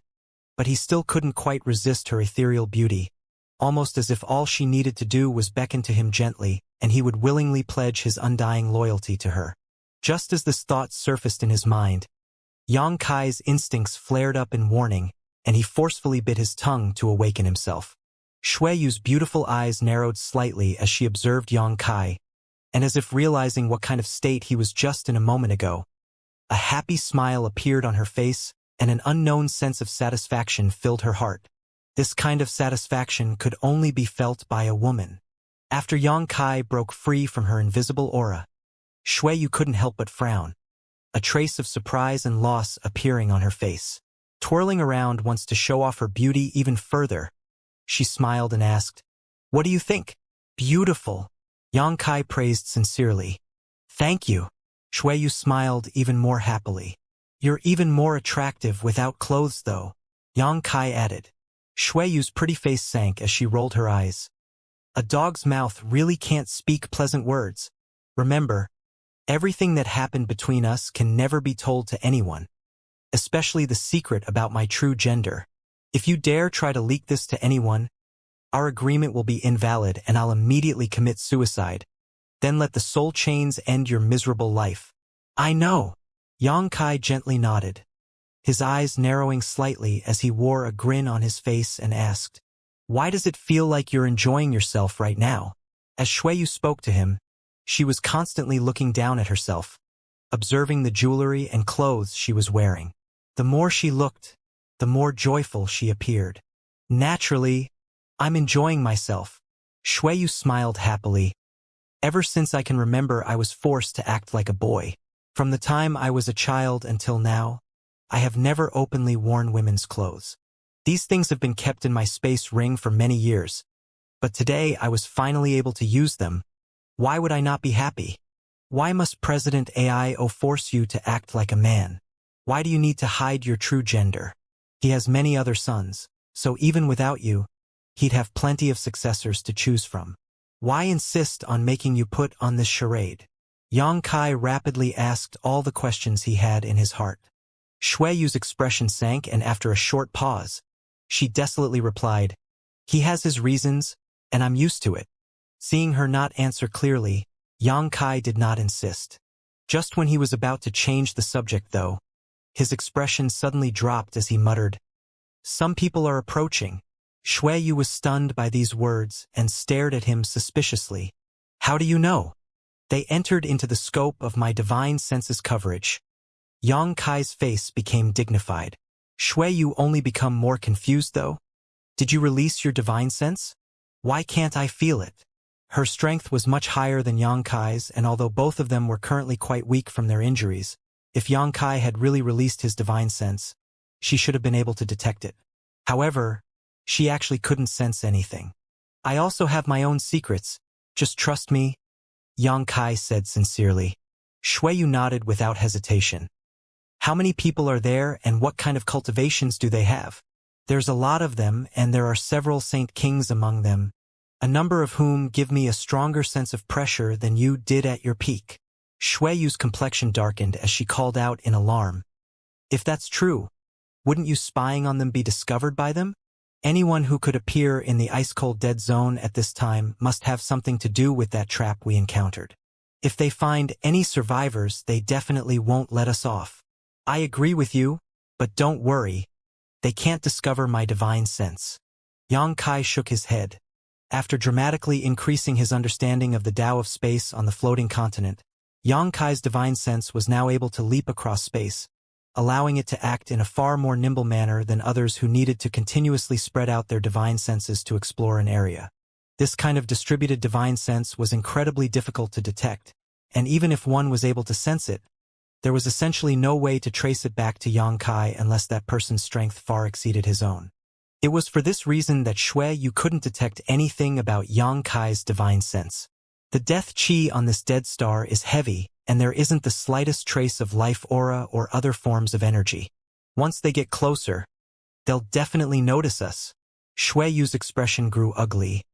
My strength hasn't even half recovered yet. If they were to find us now. She didn't dare to imagine what kind of treatment she would encounter. If she was still maintaining her identity as Yu third young master, she might be able to discuss terms with this unknown enemy. But right now she was simply an astonishingly beautiful, yet unfamiliar young woman.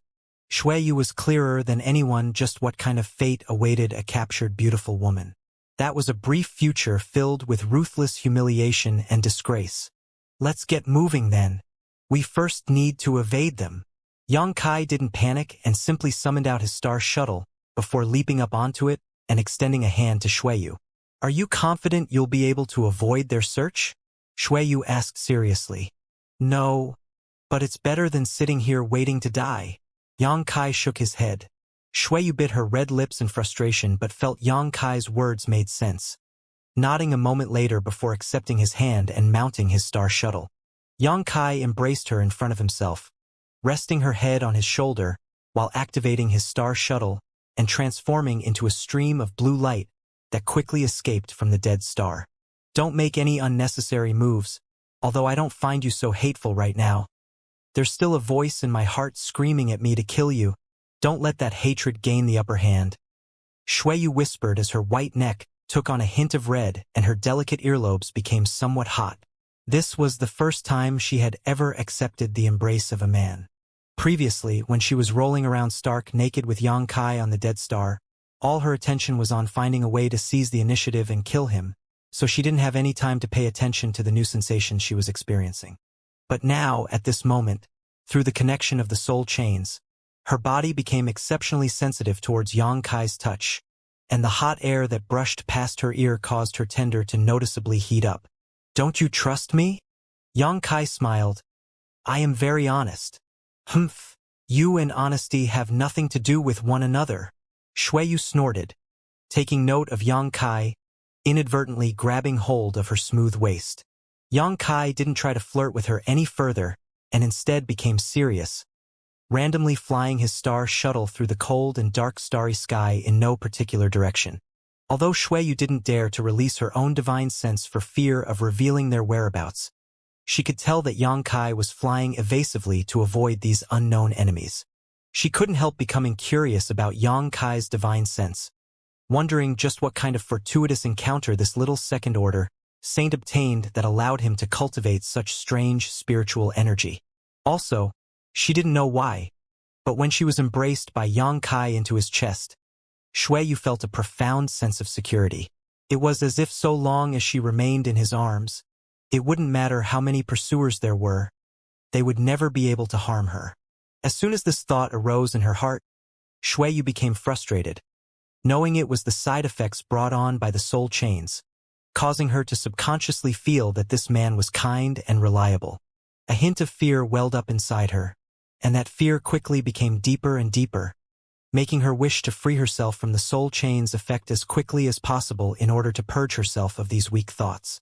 She no longer said anything, relaxed her tensed expression, closed her eyes, and focused on restoring her injuries and strength. A few days later, a different dead star appeared in front of the two, and Yang Kai flew his star shuttle straight down to its surface. This dead star was slightly larger than the previous one, but it was still filled with death chi and had no trace of any vitality. Violent winds and extremely harsh weather covered this dead star, kicking up dust clouds that limited visibility to a few meters in front of one's face. Yang Kai explored the dead star for a while before diving into a cave along with Yu, closing the entrance behind him to prevent the dust from flowing in, then took out some light stones for illumination and placed them around. This wasn't too big or deep, but was large enough for two people to comfortably hide inside next to each other. Whether it was intentional or not, the moment they entered this cave, Yu quickly separated from Yang Kai as far as she could, a look of anxiety appearing upon her face. The direction those people were heading is the opposite of this place. We should be able to hide here for a while. Yang Kai took back his divine sense and said to Yu, When they come back, we'll leave again. I'll leave it up to you.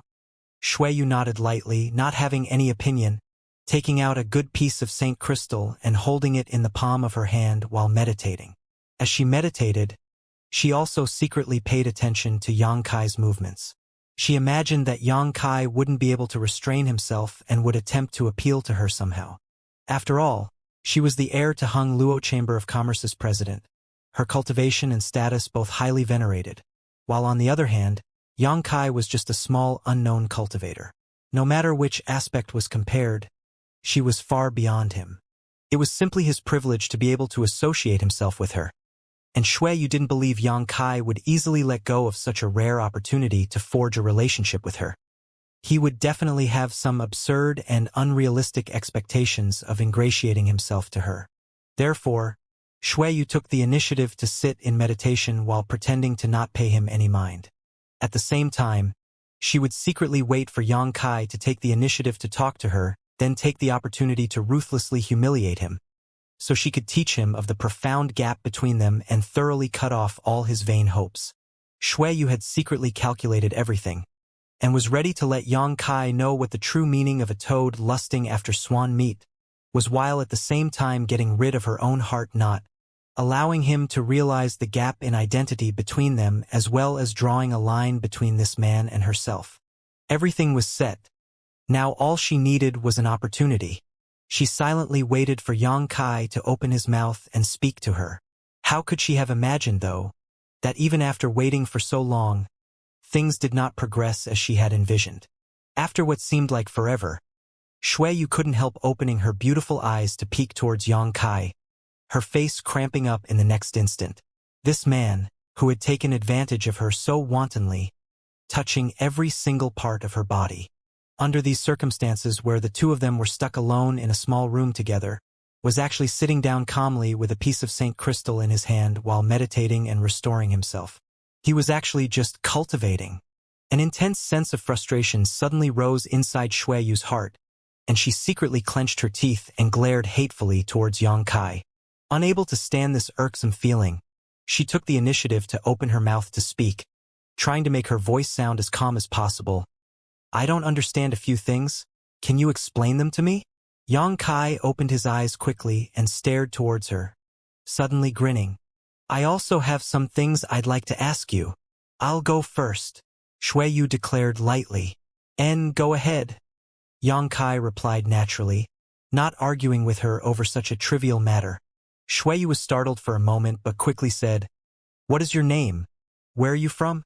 Up till now, she still didn't know Yang Kai's name, and upon remembering all the embarrassing experiences she had been through with him, she suddenly felt a sense of indignation. Yang Kai, you probably don't know where I come from. It's just a lower world.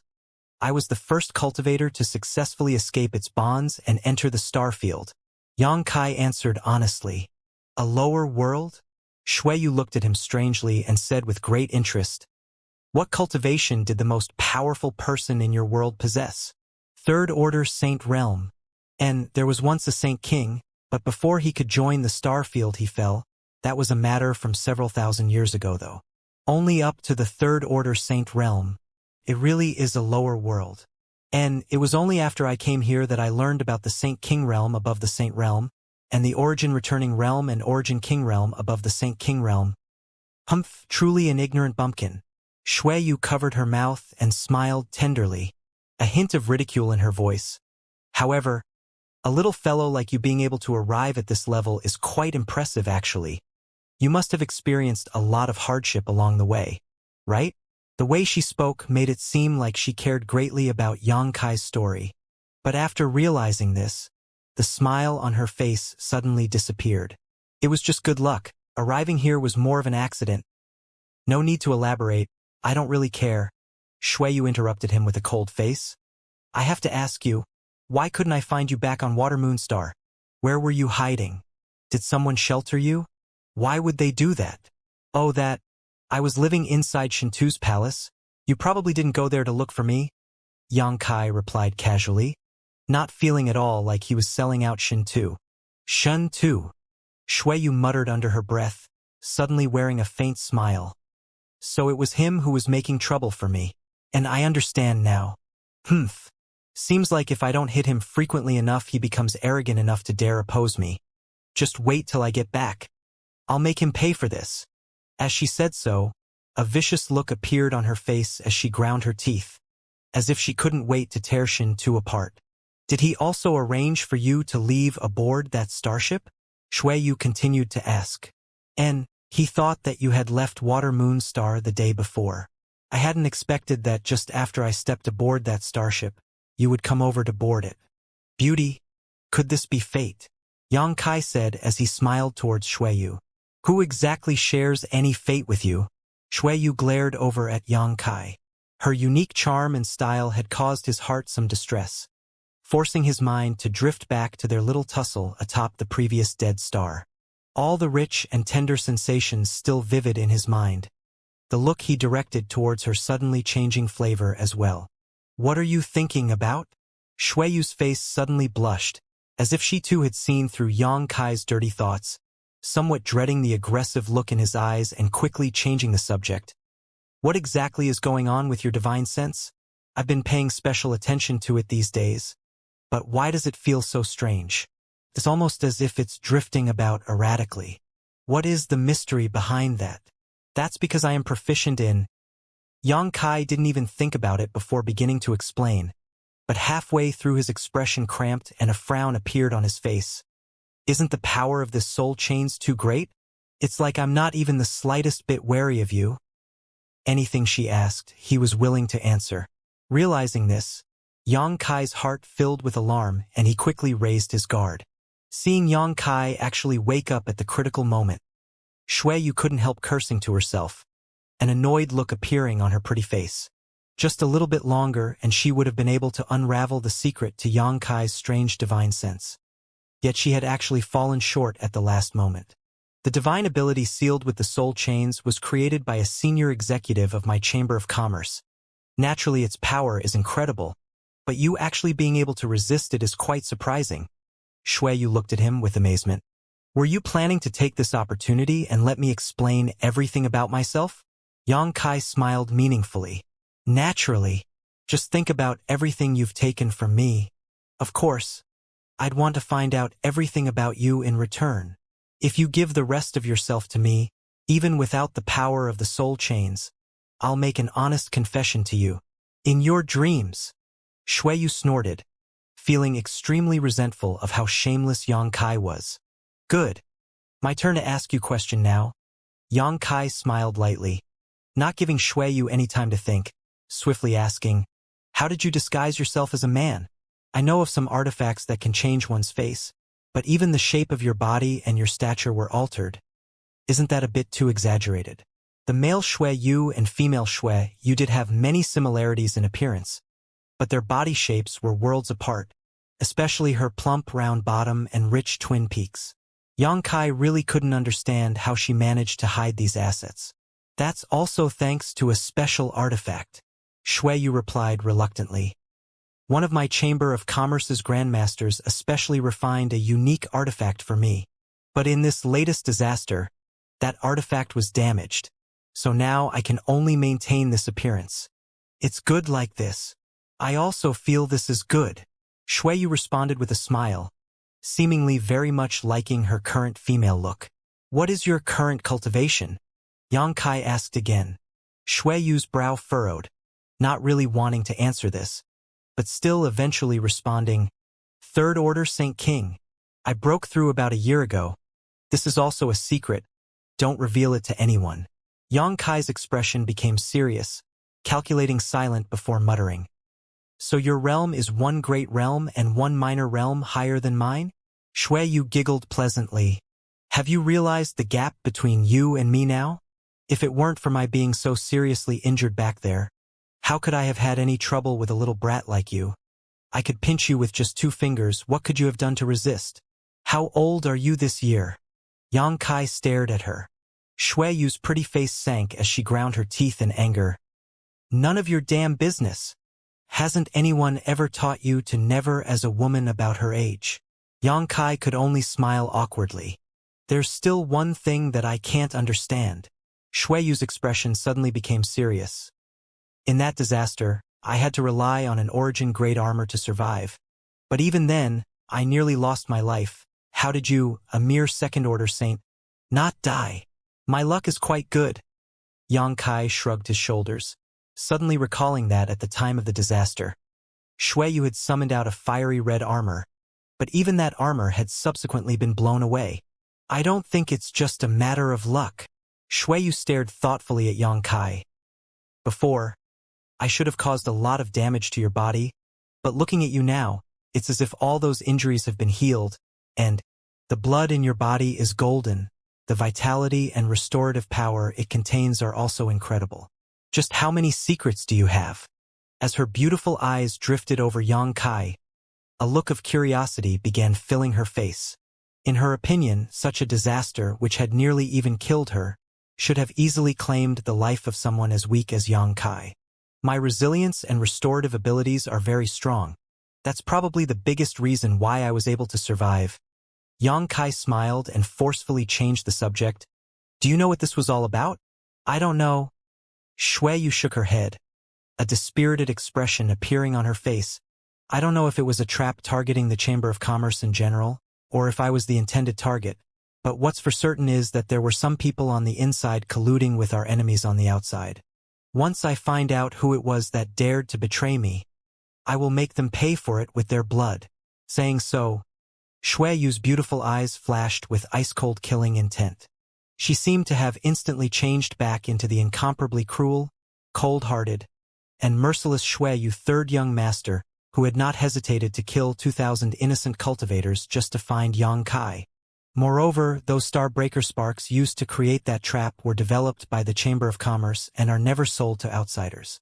As long as I trace their origins, the truth will come to light soon enough, she said with a cold sneer upon her face. Yang Kai grinned and secretly felt a bit of pity for the ones who had been behind this ambush. He could almost see the scene when Shueyu returned. It would surely become a massive storm. It was very likely the entire Hung Luo Chamber of Commerce would be caught up in this. As they talked inside the cave, the two of them did not feel the passage of time, and with their deepening mutual understanding, both Yang Kai and Shueyu began to feel more at ease with the other. The wounds had not healed, and the worry about the enemies outside had not abated.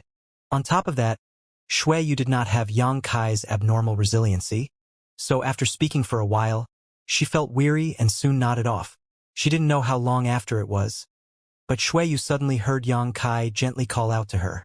Swiftly opening her eyes, she sat up straight and frowned towards Yang Kai, who was right now embracing her shoulder, and asked suspiciously, "Why are you hugging me?" Yang Kai shot her a wry look and replied, "You leaned onto me on your own." Shueyu blushed, not knowing how she should argue back. "We should leave. They're heading towards this dead star now. If we don't go now, we'll be discovered."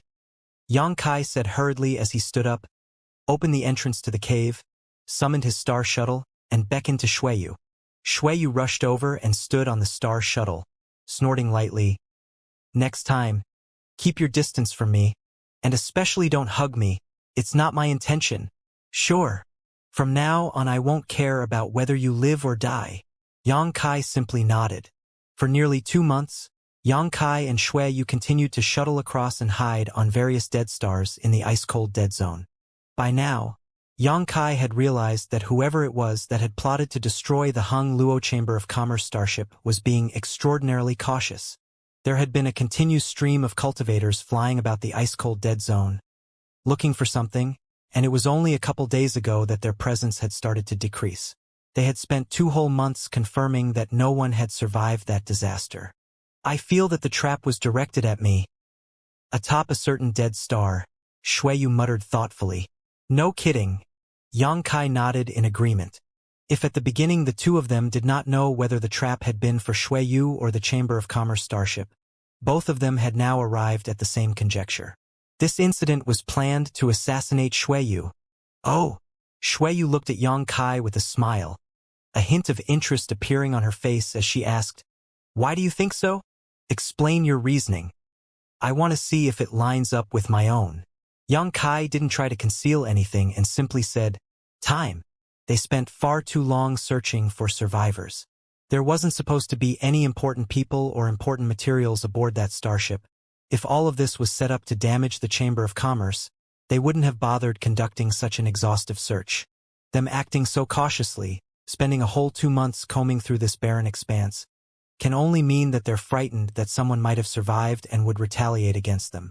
Since that's the case, the target of this trap must have been you. The starship from your Chamber of Commerce just happened to get caught up in it. Saying so, Yang Kai directed a thoughtful gaze towards Xueyu. Xueyu's beautiful eyes brightened, her lips curling into a smile. Your wit is quite sharp. It seems I've been looking down on you.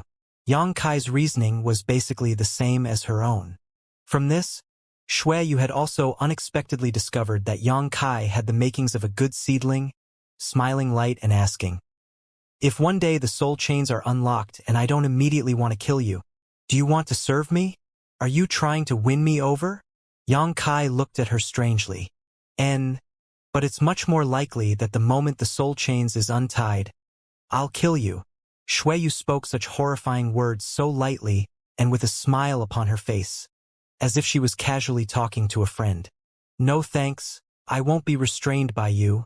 When that day comes, before you can act against me, I'll kill you. You sure know how to boast. Xueyu spat disdainfully. I must have a look at what kind of ability you have to kill me. You'll experience it when the time comes, Yang Kai said before jumping out of their temporary shelter, taking an exaggerated bow while stretching out his hand and making an invitation. But for now, how about we leave this damned place? Xueyu's lips curled into a happy smile as her eyes bent into crescents, also leaping out and placing her jade hand into Yang Kai's open palm, allowing him to summon his star shuttle and carry her up onto it before flying off. After 2 months, both of their injuries had fully healed, and Xueyu had also returned to her peak state at the Third Order Saint King realm. However, she was still willing to share the same star shuttle with Yang Kai. She quite enjoyed this feeling of being cared for and protected. She had repeatedly warned herself not to wallow in this sensation, constantly telling herself that this was all due to the side effects of the soul chains and that, if she was in the right state of mind, she wouldn't feel anything about a young man like Yang Kai. But for now, she simply wanted to continue experiencing this unfamiliar sense of warmth. The star shuttle shot off like a bolt of lightning, and in no time at all the pair departed from the dead star. Back out amidst the starry sky, Yang Kai came to a halt and asked, where should we go now? Back to Water Moon Star. No, it's too far to go back now. The ice-cold dead zone is about half a month's journey by starship from Water Moon Star, so it would take at least 3 months to return by star shuttle. We should head for Rainfall Star, it's much closer, and that was my original destination in any case. This bit of trouble just caused some minor delays. Alright. Yang Kai didn't have any opinion. In any case, he didn't have a specific destination in mind. Give me a bit of time to figure out which direction Rainfall Star is in. It's difficult to see any kind of starlight in this damn ice-cold dead zone. Getting my bearings may take a while.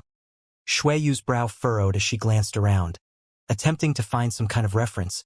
But before she could, Yang Kai let his star shuttle fly off in a certain direction. Do you know the way? Xueyu called out worriedly. If you don't recognize the road, it's very easy to get lost in the starry sky. My star shuttle happens to have a star chart to Rainfall Star. Yang Kai smiled faintly. That's great. Xueyu cheered up and let go of her worries. The star chart in Yang Kai's star shuttle was one he had plotted himself and was even the optimum route according to the massive star chart floating above his knowledge sea. This was a perfect opportunity to verify whether it was accurate or not. Why were you going to Rainfall Star in the first place? As the pair flew forward, Yang Kai couldn't help but ask. My father sent me to handle something, Xueyu replied casually. What matter could be so important that you would actually have to go in person? Don't ask too much. Xueyu's pretty face became bitter. I want to tell you, but you need to know. This is one of my Chamber of Commerce's secrets, not something that can be readily divulged to others.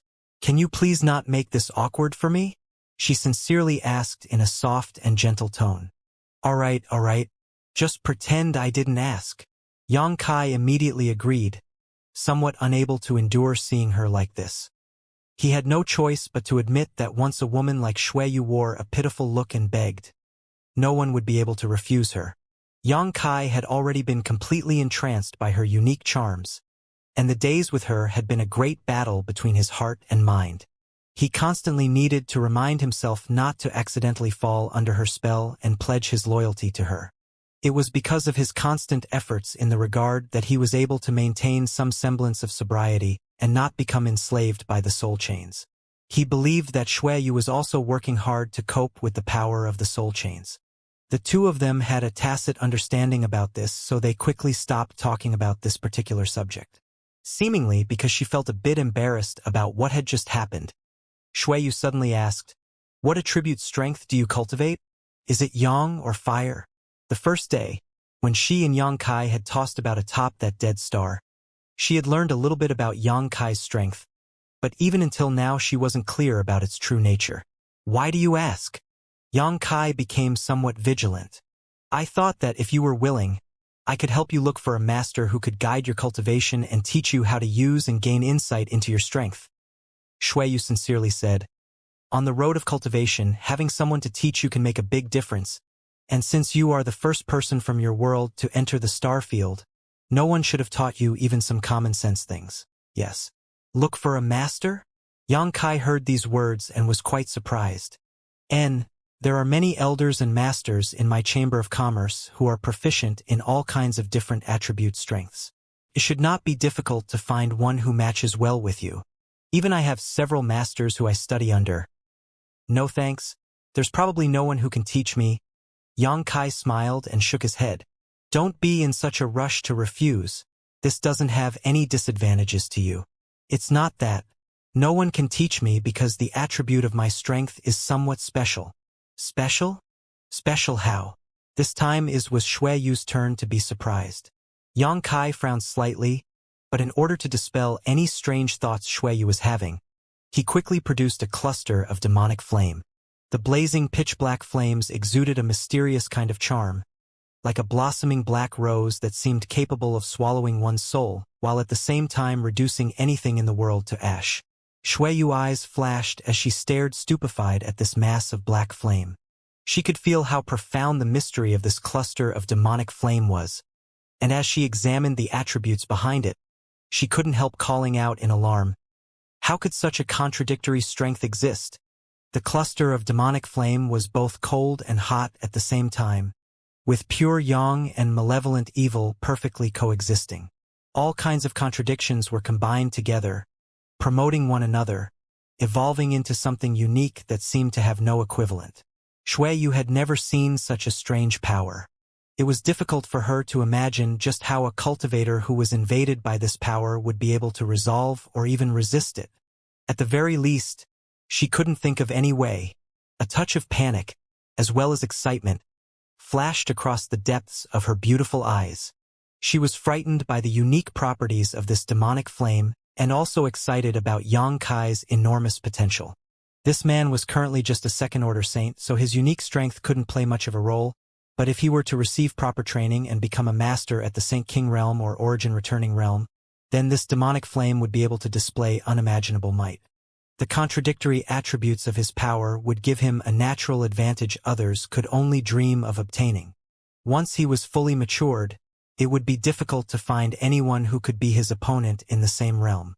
Only if the other party also cultivated some very special force would they stand a chance against him. "Is there anyone in your Chamber of Commerce who has power similar to mine?" Yang Kai asked. "No." Shui shook her head honestly and dismissed the idea of looking for a master for him, her beautiful eyes flashing a different kind of light in the next moment as she called out, "Yang Kai, how about we make a deal?" "What kind of deal?" "When we undo the soul chain's bindings, I won't act against you. All the grudges between us will be written off, and I will provide you with the best cultivation environment and resources to improve your strength, allowing you to advance as quickly as possible." "Oh!" Yang Kai's expression didn't change, maintaining a slight smile upon his face as he asked, "And what are your conditions?" "I want you to follow me." "Follow you?" Yang Kai shook his head. "I already told you, I won't be restrained by you. There's a big difference between serving me and following me, Xueyu snapped back. Can't you even understand that much? To me, it's the same thing. At most, I can give you the opportunity to pursue me. Xueyu's face blushed red as she bit her thin lip, seemingly having made a great concession. The special strength Yang Kai possessed had really aroused her intention to win him over. However, hearing what Xueyu just said, Yang Kai couldn't help but laugh. What are you laughing at? Xueyu's blush deepened as she became somewhat angry out of shame.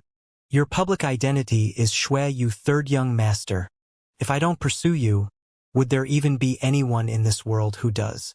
Are you really so lonely to that extent? You bastard! Xueyu shouted indignantly, flying his star shuttle through the starry sky while being accompanied by an incredible beauty like Xueyu did not bore Yang Kai in the slightest. He actually quite enjoyed this little journey. Xueyu also seemed to enjoy experiencing this completely different kind of life. Until now, she had constantly been maintaining her male Xueyu third young master persona. She had lived like this for countless years, and only a few people in the entire Hung Luo Chamber of Commerce knew her true gender. She had never been able to openly show her true face. This chance coincidence had inadvertently allowed her to put down all her disguises and interact with Yang Kai as a woman. On top of that, because of the effects of the soul chains, she didn't feel alert around Yang Kai and instead found him to be kind and friendly, as if he was a very important part of her life. All day long she was in a good mood, her country-destroying beauty shining even more radiantly, her pretty face displaying a mesmerizing glow that could attract even the most aloof of characters. Time flew by, and after a month or so traversing the starry sky, the pair finally arrived at a gorgeous colored star, Rainfall Star. Because of its name, Yang Kai had thought that this star would be surrounded by thick clouds and storms. But when he saw it from the starry sky, he realized Rainfall Star was not how he imagined it would be. This star was not very big, only about a third the size of Water Moon Star, but it exuded a rich vitality and colorful rays of light shrouded the entire star, making for a dazzling and fantastic display. A brilliant nearby sun star illuminated these bright colors, allowing Rainfall Star to look more and more charming, like a fairyland. Xueyu's beautiful eyes clearly revealed a hint of intoxication as she gazed upon Rainfall Star. Even Yang Kai couldn't help marveling at the beauty of this star. When my strength grows high enough, I must become the Star Master of Rainfall Star, placing this star under my own control, Xueyu declared in a tender voice, setting a grand goal for herself. Then you'll have to work hard. You'll need to at least be able to defeat the current Star Master. Yang Kai smiled, thinking little of her declaration, treating it as the whims of a young girl. Xueyu's eyes narrowed into crescent moons as she lightly covered her mouth and laughed. Rainfall Star does not have a Star Master. I know you come from a lower world, but you should at least understand that much. No Star Master? Yang Kai heard this and was stunned. Why is there no Star Master? Doesn't your Chamber of Commerce have masters worthy of seizing that position? Yang Kai knew that characters at the Star Master level were generally masters at the Origin King realm, and although there weren't many such masters, each major force would have at least a few. Hung Luo Chamber of Commerce was one of the greatest forces in the entire star field, so it was impossible for them to not have Origin King realm masters. Our Chamber of Commerce naturally has hidden masters who possess enough strength to become the Star Master of Rainfall Star. But how should I put this? Wanting to become a Star Master of a Cultivation Star, it's not just about having enough strength. You also need to connect your own soul to the star source of the specific Cultivation Star. This process is accompanied by great dangers, and even an Origin King realm powerhouse may suffer a backlash from trying to merge their soul with the star source, possibly even costing them their life. Yang Kai paled slightly. Xueyu continued to patiently explain. There aren't many Origin King realm masters. Some of them prefer to live lives of seclusion and are not willing to take the risk of fusing with a star source. On top of that, once they become a Star Master of a Cultivation Star, it is equivalent to tying their life together with it. If that Cultivation Star suddenly undergoes great changes or is even destroyed one day, then the Star Master will also suffer or die. Such things have happened before, where the destruction of a Cultivation Star led to the death of its Star Master. So it is like our current relationship? If one suffers, all suffer. Yang Kai exclaimed. Almost, but the relationship is not quite so simple. In any case, that is why there are some stars in the star field that don't have star masters, and Rainfall Star is one of them. So you want to become a star master? Yang Kai looked at her strangely. Shuiyu smiled and said, although there are a lot of inconveniences, there are also great advantages to be had after becoming a star master. Why else do you think some masters are willing to become star masters of cultivation stars? Everything has its advantages and disadvantages. It ultimately depends on one's perspective. She seemed to have thought this through, and Yang Kai also felt her explanation was reasonable, suddenly thinking back to the strange floating continent where he had been stranded for some time. At the time, under the pressure of Guizhou, while Yang Kai had been searching for a way to leave, his divine sense threads had inadvertently arrived at the deepest part of the floating continent, where he came across an extremely powerful energy source. That massive energy provided an astonishing nourishing effect, causing Yang Kai's divine sense thread, which was on the verge of collapse, to become even more powerful than when he first sent it out. That massive energy was likely the floating continent's star source. Unfortunately, when Yang Kai had asked Guizhou about it, he hadn't obtained any useful information. Now, after listening to Shuiyu talk about this subject, Yang Kai was almost certain that what he discovered was really a star source. Do you know how to fuse with a star source? Yang Kai asked. Why do you want to know about that? Shuiyu looked at him strangely. Just asking. Yang Kai shrugged his shoulders, pretending he had simply been speaking carelessly. Shuiyu's expression became suspicious, obviously not trusting his explanation, but she did not bother asking any more questions and revealed some information she knew. She felt that even if she didn't explain anything, Yang Kai would learn about it someday, so there was no reason for her to conceal it. Yang Kai secretly remembered every word she spoke while feigning calm, preparing for the day when he had time to return to the floating continent and confirm whether his assumptions were correct or not. If that massive energy was really a star source, he could attempt to fuse with it. After all, if he succeeded, it would definitely bring him huge benefits. As the two spoke, they crossed a thick layer of clouds and arrived in Rainfall Star's atmosphere. Fly that way. Shuiyu pointed towards a nearby spot where the world energy aura was richest. My Chamber of Commerce's branch is located there. Yang Kai gently nodded and flew in the direction Shuiyu had pointed out. A few hours later, a series of rolling hills appeared in the pair's eyes, and amidst these mountains, countless palaces stood quietly. At the center of this mountain range was an enormous open square that multiple starships carrying loads of supplies flew in and out of.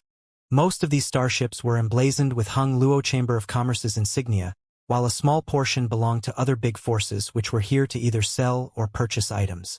Yang Kai was unalarmed by this now familiar scene and simply flew forward following Shuiyu's instructions. Apparently Shuiyu had been here before, as she was quite familiar with the geography and layout. Following her guidance, the pair soon arrived at a large hall. Shuiyu leapt off the star shuttle before beckoning to Yang Kai to follow her into the hall. At the entrance to the hall, several cultivators dressed in guard uniforms held long silver spears and wore solemn expressions. When they saw Shuiyu, these guards' eyes light up and they all straightened their backs and puffed out their chests, trying to make themselves look reliable and imposing. The corners of Shuiyu's mouth curled upwards slightly, seemingly very satisfied with this scene. She had never had a chance to drive men to distraction as a woman before, so the reaction of these guards greatly satisfied her vanity. Girl, please halt. What business do you have here? One of the guards came up and blocked Shuiyu's path, putting on a show of his duties. I must see Branch President Hali Ka, Shuiyu said as she flipped her exquisite jade hand and summoned out a token. The guard glanced at this token and his expression immediately became more solemn, quickly calling out, So Madame is an emissary from the home star. The moment the guard saw the token, the way he addressed Shuiyu changed dramatically and he no longer dared try to show off his masculinity because this token was only issued to high-level Hung Luo Chamber of Commerce executives from the home star. With this grade of status, it was clear that this beautiful woman was not someone a small guard of his ability could hope to befriend. Branch President Hali Ka has been waiting for some time. Please enter. The guard hurriedly stepped to the side, opening the way. Xueyu nodded with satisfaction before motioning to Yang Kai, indicate that he should follow her. The looks on all of the guards' faces were incredibly solemn as they displayed the utmost respect for Xueyu. But mixed in with this was some confusion as well. They couldn't understand why Yang Kai could follow behind this distinguished madam. This little brat's cultivation wasn't any better than their own, so it was obvious he could only be a guard. But this madam seemed to treat him quite amiably. What kind of dog-shit luck did this little brat have? How could he have won the right to follow behind such a perfect woman? Each of the guards silently cursed in their hearts. They had all seen Yang Kai and Xueyu arrive together on a single star shuttle and deeply wished they could swap places with him. Inside the hall, Yang Kai and Xueyu had only just entered when they heard someone delivering an angry reprimand. A moment later, several cultivators ran out from inside, each of them looking rather distressed. Xueyu smiled and whispered, "The branch president here is short-tempered and he will often scold or beat his subordinates, so his popularity is quite low. Once we're inside, don't speak any nonsense so as not to draw his attention." "I know. I won't say anything." Yang Kai nodded. He had come to Rainfall Star entirely became of Xueyu, but he didn't plan on intervening in her matters any more than necessary. "Who are you? Don't you know it's impolite to speak about someone behind their back?" A cold snort suddenly sounded from inside the hall, its owner clearly somewhat disgruntled. Xueyu couldn't help spitting out her tongue. A moment later, her entire temperament changing dramatically, becoming bold and courageous, stepping forward confidently. Yang Kai followed close behind. Inside the hall, an old man wearing a purple robe sat on his chair and stared indifferently towards the entrance. His expression was unreadable and his aura was imposing. Just sitting there, he appeared like a mountain, an invisible pressure unconsciously leaking from his body. Yang Kai had only taken a few steps when suddenly his feet felt like they weighed tens of thousands of kilograms, making it difficult for him to even move. Xueyu's brisk pace also slowed down significantly, as if she had been caught in some kind of mire, a slight frown appearing on her face as her tender body trembled lightly. Because of Xueyu's remarks, Brand President Holly Ka obviously didn't have a good impression of the pair and was now deliberately embarrassing them. Inside the hall, Yang Kai struggled to just keep standing as a pressure like a mountain weighed down on him. His forehead oozing sweat and his physique trembling as he tried to resist the suppressive force coming from all around him, bitterness filling his heart. Xueyu had always been in a position of absolute authority, meaning no one had ever dared act rudely to her. So she obviously didn't know the concept of careless words causing trouble, or that she had implicated him because of it. Feeling Holly Ka deliberately releasing his aura, a cold light flashed across the depths of Xueyu's beautiful eyes and on her waist. A jade pendant suddenly lit up, a series of powerful roars echoing from it before numerous beast phantoms appeared and formed a defensive barrier around her, isolating her soul from the impact of Holly Ka's pressure. As this halo appeared, the sound of something breaking rang out and Xueyu's arduous steps became relaxed again as she lifted her head back up and walked forward. Yang Kai, who had not been able to move, suddenly felt the pressure around him disappear.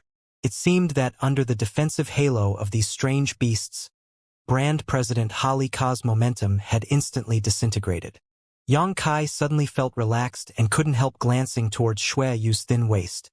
Worthy of Hung Luo Chamber of Commerce's president's heir, she was wearing extremely high-level artifacts. An origin-grade soul-type artifact? In his chair, Holly Ka, who had constantly had a cold expression, finally sat up and retracted his aura, a look of amazement soon filling his face. Not just anyone could possess this grade of soul-type artifact, allowing Holly Ka to realize that Xueyu's identity could not be low. Before he was able to figure out Xueyu's status and purpose in coming here, he didn't dare try to make trouble for her like just now.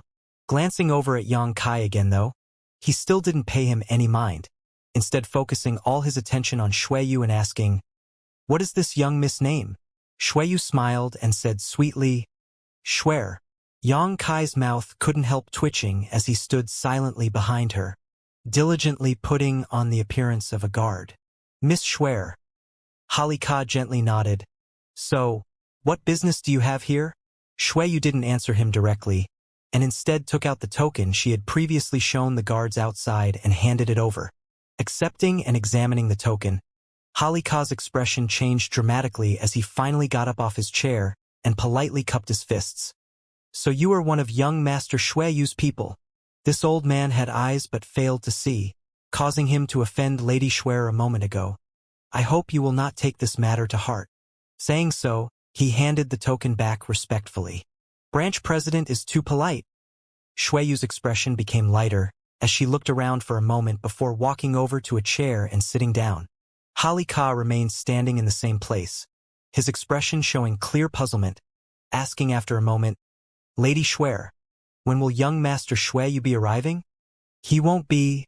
Shueyu smiled and said, he has something to deal with and temporarily cannot leave. Young Master Shueyu can't come?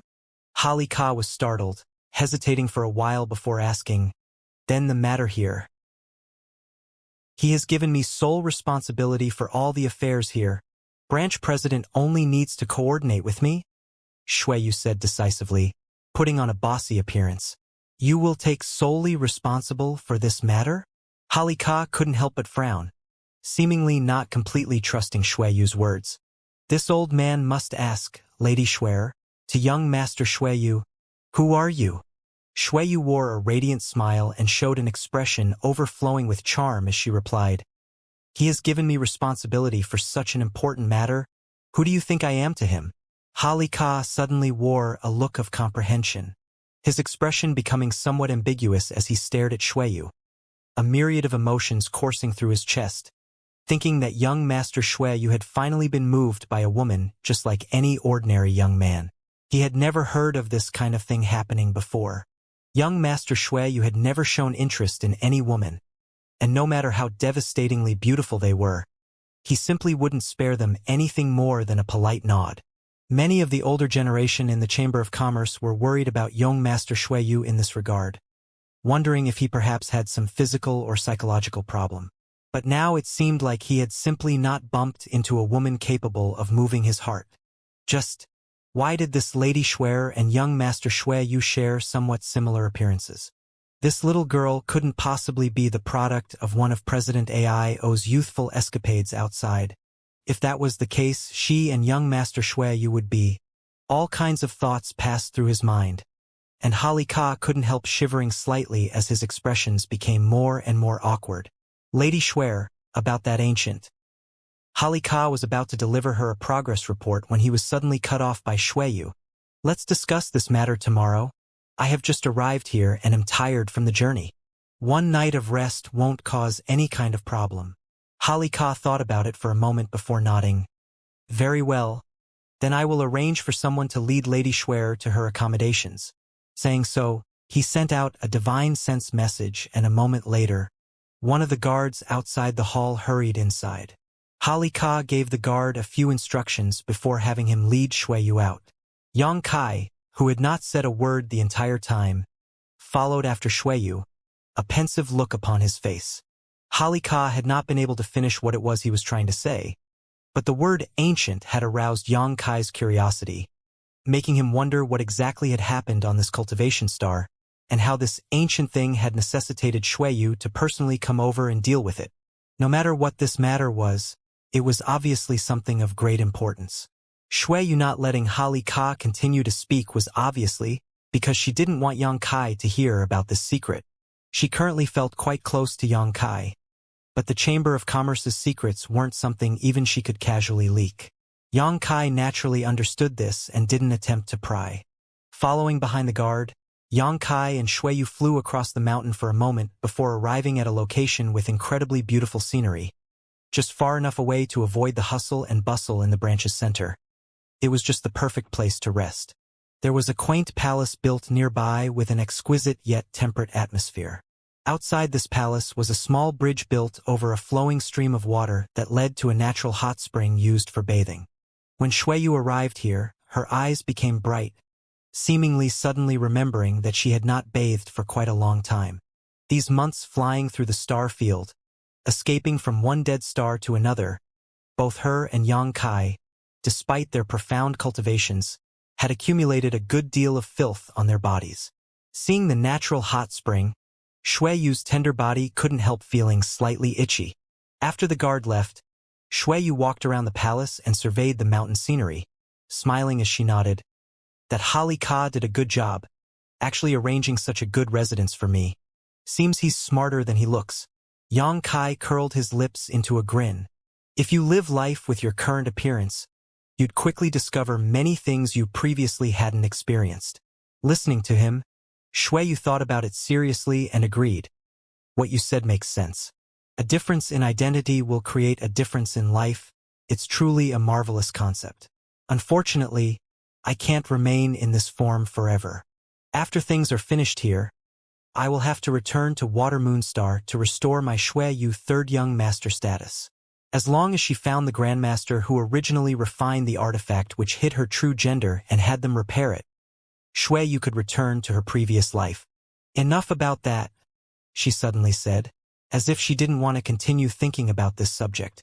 Turning back around, her skirt twirling enchantingly, Shui Yu declared, I'm going to take a bath to wash away all the dirt and dust from this long journey. You can't peek if I catch you trying. Saying so, she clenched her fists and shook it towards Yang Kai before walking over towards the open-air hot spring. Arriving beside the water, Shui Yu lightly disrobed while secretly paying attention to Yang Kai's movements. According to her observations during this time, she had determined that Yang Kai was not an honest person. Secretly trying to peek at her in this kind of situation was something he would definitely do. As such, she had warned him in advance. However, to her surprise, even after she slipped her lithe body into the steaming hot water, Yang Kai didn't show any particular movements. He seemed to still be standing where she left him, not moving a muscle. Shui Yu was quite surprised by this and felt she may have misread Yang Kai and misunderstood his true nature. Just as she was thinking this though, Yang Kai suddenly leapt up into the air above the bath and immediately fell down towards it, shedding all his clothes before he hit the water. Padong. Water splashed up greatly and the mist which lingered atop the hot spring was greatly disturbed. Yang Kai! Shui Yu grit her teeth and sent out a thick menacing intent. Yang Kai surfaced from the hot spring and leaned relaxedly against its edge while casually stating, I also want to wash off the fatigues from the road, and I'm not secretly peeking. Saying so, he stared directly and openly towards Shui Yu. Shui Yu was extremely annoyed, and she spared no words to curse Yang Kai as a shameless bastard while retracting her naked figure into the water. Her perfect body was instantly covered in a shroud of seven-colored light which, accompanied by the white mist of the hot spring, only served to enhance her appeal, tempting others to move closer to see the wonders that were hidden beneath these layers. You and I were only one step away from the most intimate of relationships. Why would you suddenly be shy about taking a simple bath together now? Yang Kai chuckled, not understanding what this woman was thinking. Don't talk about that. Shui Yu scolded angrily, sending a water arrow out towards Yang Kai's head, missing by only the narrowest of margins. If you dare speak any more nonsense, I'll rip out your tongue. I haven't spoken any nonsense. I only spoke the truth. Yang Kai grinned strangely. Shui Yu didn't respond, only sinking her head lower into the water and blowing some bubbles in silent protest. Yang Kai no longer tried to provoke her and instead focused on enjoying the warmth of the natural hot spring. Sometime later, Shui Yu suddenly said, Tomorrow I have to go with Branch President Holly Ka to handle some things, so I won't be bringing you along with me. I know. You're too weak, and there will possibly be danger where I'm going. So, you don't have to explain it to me? Yang Kai shook his head. I have self-knowledge and won't inquire about secrets I shouldn't know. Sometimes knowing less is safer. As long as you understand. Shui Yu smiled lightly. I'll go rest first, Yang Kai said, standing up and circulating his Saint Chi to dry the water on his skin before putting on a set of clothes and walking towards the small palace. Staring at the receding back of Yang Kai through the fog, Shui Yu couldn't help feeling an urge to tell him everything. This feeling made her beautiful face pale as she realized the impact the soul chains were having on her was actually getting worse. Early morning the next day, the first rays of sunlight emerged from beyond the horizon, illuminating the mountain range. a single beam soon transforming into a golden blanket. Bathed in this morning splendor, the mountain range appeared particularly beautiful, for a moment even seeming to radiate a golden hue. Numerous cultivators looked up at these mountains with solemn and respectful gazes.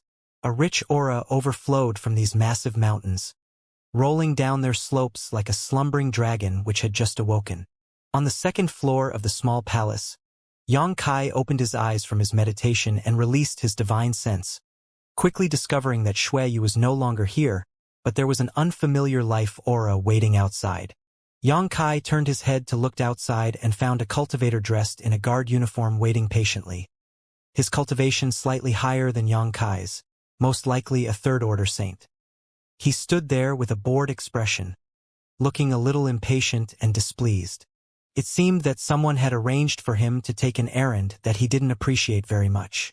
After thinking about it, Xianxia leapt off the second floor briskly, landed in front of the guard, and asked casually, "Friend, is there something wrong?" When the man heard this movement, he turned around and reluctantly cupped his fists. "Are you Lady Shui's guard?"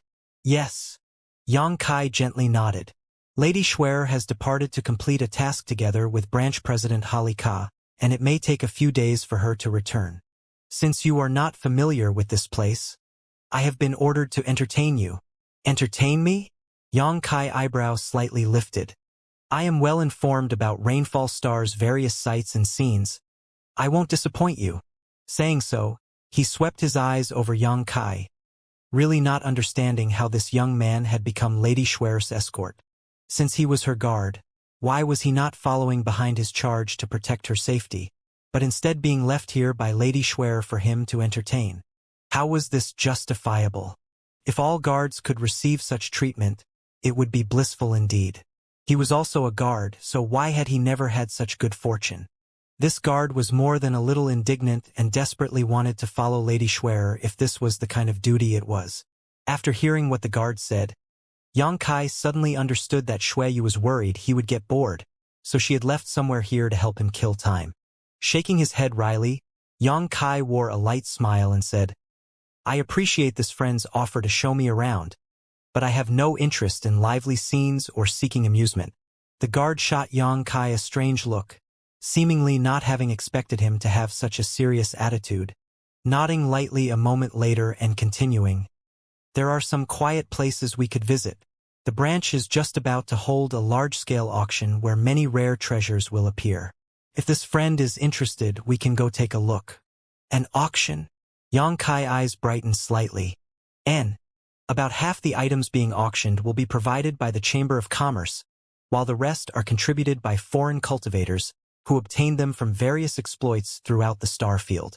Such events are held every few years, and sometimes an incredibly rare and valuable treasure will appear. "That does sound interesting." Xianxia smiled and nodded.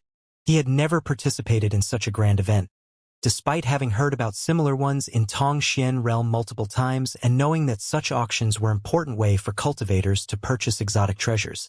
Rainfall Star's grand auction will be held over multiple days, and only St. Crystals are accepted for transactions. However, after the auction, there will be a private trade fair. The trade fair's exchanges will depend on personal preferences. One can use St. Crystal or barter using other types of treasures. The man saw Xianxia show some interest in this and couldn't help saying a few more words, asking again, "Would friend like to take a look?" He could see that Xianxia was somewhat ignorant of such affairs, but since he seemed to be valued by Lady Shui, the guard still had to treat him with courtesy. "How many St. Crystals do I need to participate?" Xianxia asked. The man smiled and said casually, "At least 500,000, otherwise, you might not even be eligible bid." 500,000. Xianxia's mouth twitched. On the floating continent, he had seized all the St. Crystals from the Purple Star and Sword Union cultivators, but the total number was not that large, and after purchasing his new star shuttle and a variety of rare ores, he only had a few hundred St. Crystals left. There was obviously no way for him to pull out 500,000 St. Crystals right now. Xianxia did have a lot of Origin Grade and even Origin King Grade spirit grasses and spirit medicines. If he were to bring these out and sell them, each one would likely fetch an immense price, But Yang Kai himself was an alchemist, so these herbs were more useful to him for studying the alchemic way. He wasn't prepared to sell them. How about it, has friend made a decision? The man urged a little impatiently. He had been ordered to entertain Yang Kai, but Yang Kai taking so long to think about it was making him quite unhappy. Forget it, I can't go. Yang Kai waved his hand. Going to an auction just to watch the fun was too boring. On top of that, he didn't have anything he urgently wished to buy. If that's what friend has decided, I will take my leave. The man didn't say anything more, simply cupping his fists to Yang Kai curtly before departing. Basking in the warm sunlight and feeling the warmth in the air was something those who cultivated Yang attribute secret arts or martial skills like Yang Kai particularly enjoyed. Standing in front of the palace, his tens of millions of pores wide open, thousands of rays of sunlight beaming down onto him, Yang Kai felt the pure Yang attribute energy pour into his body. His mood was calm and his mind relaxed. Although he had refused the offer from the guard, Yang Kai himself did want to go out. He had no idea when Xueyu would be back, so it didn't make much sense for him to simply stay here doing nothing. On top of that, Yang Kai was anxious to find a safe way to remove the effects of the soul chains. As long as he and Xueyu were both willing, the soul chains could be unlocked at any time, but this method was far from safe. Yang Kai had never thought that he and Xueyu could really forget about all their previous grudges. That was all just an illusion created by the soul chains. He had to make sure that Xueyu would not act against him after the effects of the soul chains were lifted. Otherwise, it was almost certain she would try to kill him the moment she was freed. Yang Kai had to guard against this and had secretly been contemplating the issue, but as of this moment, he had yet to come up with a viable solution. Summoning his star shuttle, Yang Kai quickly flew off. Like a bolt of lightning, Yang Kai soared through the clouds, exploring the world around him, without any kind of specific destination in mind. Back on Water Moonstar, Yang Kai had spent a whole 2 months touring the star, firstly to familiarize himself with the structure and customs of the cultivation stars in the star field, and the other in the faint hope he would be able to find Suyen. Now that he had arrived on a different cultivation star, Yang Kai wanted to try his luck again. Rainfall Star was not big, much smaller than Water Moon Star at least. In just 20 days, Yang Kai had traversed almost the entirety of Rainfall Star but had not found any trace of Suyan's aura. Yang Kai wasn't too disappointed with this result. After all, the star field was far too large and the number of cultivation stars within it was nearly endless. Even if he knew Suyen and the others from Ice Sect had arrived in the star field, Yang Kai had no idea which cultivation star they might be on, so he was not expecting to find them in any kind of short order. Yang Kai stopped atop a great mountain and swept his eyes over his surroundings. Suddenly, his gaze was drawn to a huge mountain valley in the distance. This mountain valley covered a massive area and there seemed to be traces of it been artificially expanded. The mountain valley shouldn't have originally been that big, but someone had used powerful divine abilities to naturally expand it until it stretched a full 100 kilometers in length. At the center of the mountain valley, there was a small palace, and around the palace were vast fields of exquisite medicine gardens, each one filled with various colorful spirit grasses and spirit medicines standing where he was. Yang Kai felt that these medicine gardens were arranged inside some kind of grand spirit array, which caused the surrounding world energy to flow continuously into the mountain valley, making the density of the aura reach an extraordinary height. Even while separated by hundreds of kilometers, Yang Kai was able to smell a medicinal fragrance that made one's soul feel refreshed. Inside this mountain valley, there must be a profound alchemy grandmaster, Yang Kai decided. Setting off again, Yang Kai flew over, wanting to pay a visit to this unknown alchemist to help pass the time.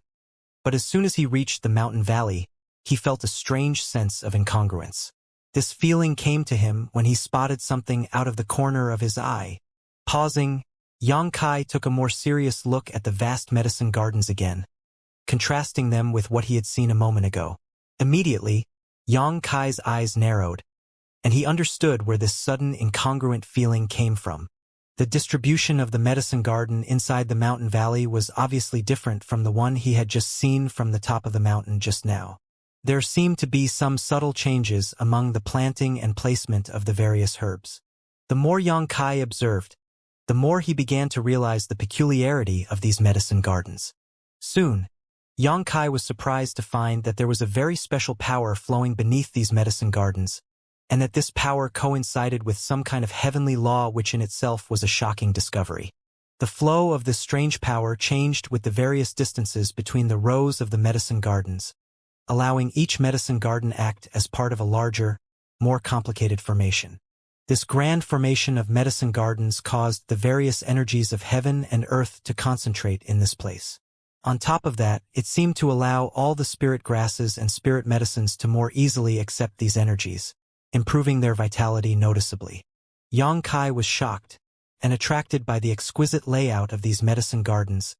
He stopped mid-air and began releasing his divine sense to perceive the hidden mysteries in one of the medicine gardens. Inside the palace, an old man with short stature and messy hair, appearing somewhat deranged, was busying himself in front of a series of large and small pill furnaces. Each pill furnace was filled with various medicinal liquids from different herbs. The old man had a white beard and sunken eyes, as if he was perennially exhausted. His skin was wrinkled and figure somewhat emaciated. Only his eyes were filled with shining light and incomparable excitement. He devoted almost all his focus to the dozens of pill furnaces of various sizes in front of him, constantly extracting rare herbs from his space ring and tossing them towards different pill furnaces one after another.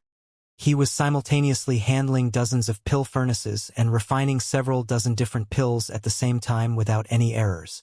When Xianxia broke into the mountain valley, the old man who was in the midst of his alchemy immediately noticed, causing a frown to appear on his face and a terrifying pressure to emerge from his body. The entire mountain valley where he made his home was one of Rainfall Star's restricted areas. No one was allowed to even approach it, and no one dared to either, yet today some little brat who didn't know how high the heavens were had actually flew straight in. The old man was infuriated, and his first thought was to take Xianxia's life directly to warn others what fate awaited those who dared disturb him while he was performing alchemy. The lives of minor characters like Xianxia weren't even worth worrying about for this old man. But just as he was about to act, one of the pill furnaces placed around him suddenly made a strange hissing sound, causing the old man's expression to fill with bitterness. Pouring his Saint Qi into the pill furnace, the old man quickly stabilized the medicinal liquids inside and muttered, "Pills are difficult to refine. Humph, I'll let you live for a while. Your life isn't worth wasting a furnace of materials on. Damn it, pills are really difficult to refine." Muttering to himself while constantly waving his hands in complicated patterns, sending his Saint Qi into different pill furnaces, his space ring flashing on and off as different herbs which had been prepared in advance were thrown into the various furnaces. As more and more strange sounds emerged from the various pill furnaces, the old man's expression remained tranquil, without the slightest bit of tension at all. Only the movement of his hands accelerated noticeably. After half an hour, the sunken eyes of the old man shone brilliantly and all the pill furnaces hummed, crisp ringing sounds echoing from them as a thick pill fragrance filled the air. Reaching out his hand, the several dozen large and small pill furnaces all opened and a multitude of different colored pills flew out, dropping like raindrops into several jade bottles which had been prepared beforehand. With a pitter-patter, 3 jade bottles were soon completely filled. The old man didn't feel the slightest bit of fatigue and instead seemed quite excited. Rubbing his somewhat wrinkled hands together, he rushed over to the jade bottles to pick them up and carefully examine the pills which had just come out of the furnace. No, still no.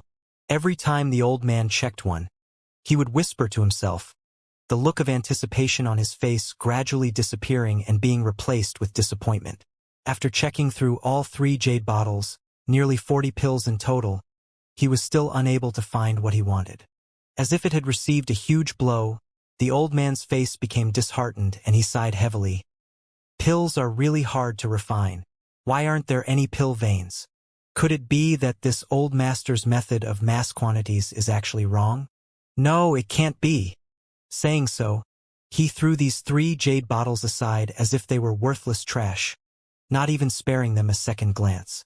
In the corner of his pill room, a large number of jade bottles were piled up, over 100 of them in total, each one of them filled with pills. None of the pills in these bottles was lower than St. King grade, and there were even several of them that were origin grade. The old man sat down after and began pondering about the successes and failures he had experienced in this latest alchemy refinement, attempting to determine why he was unable to refine more pill veins, scratching his already thin white hair.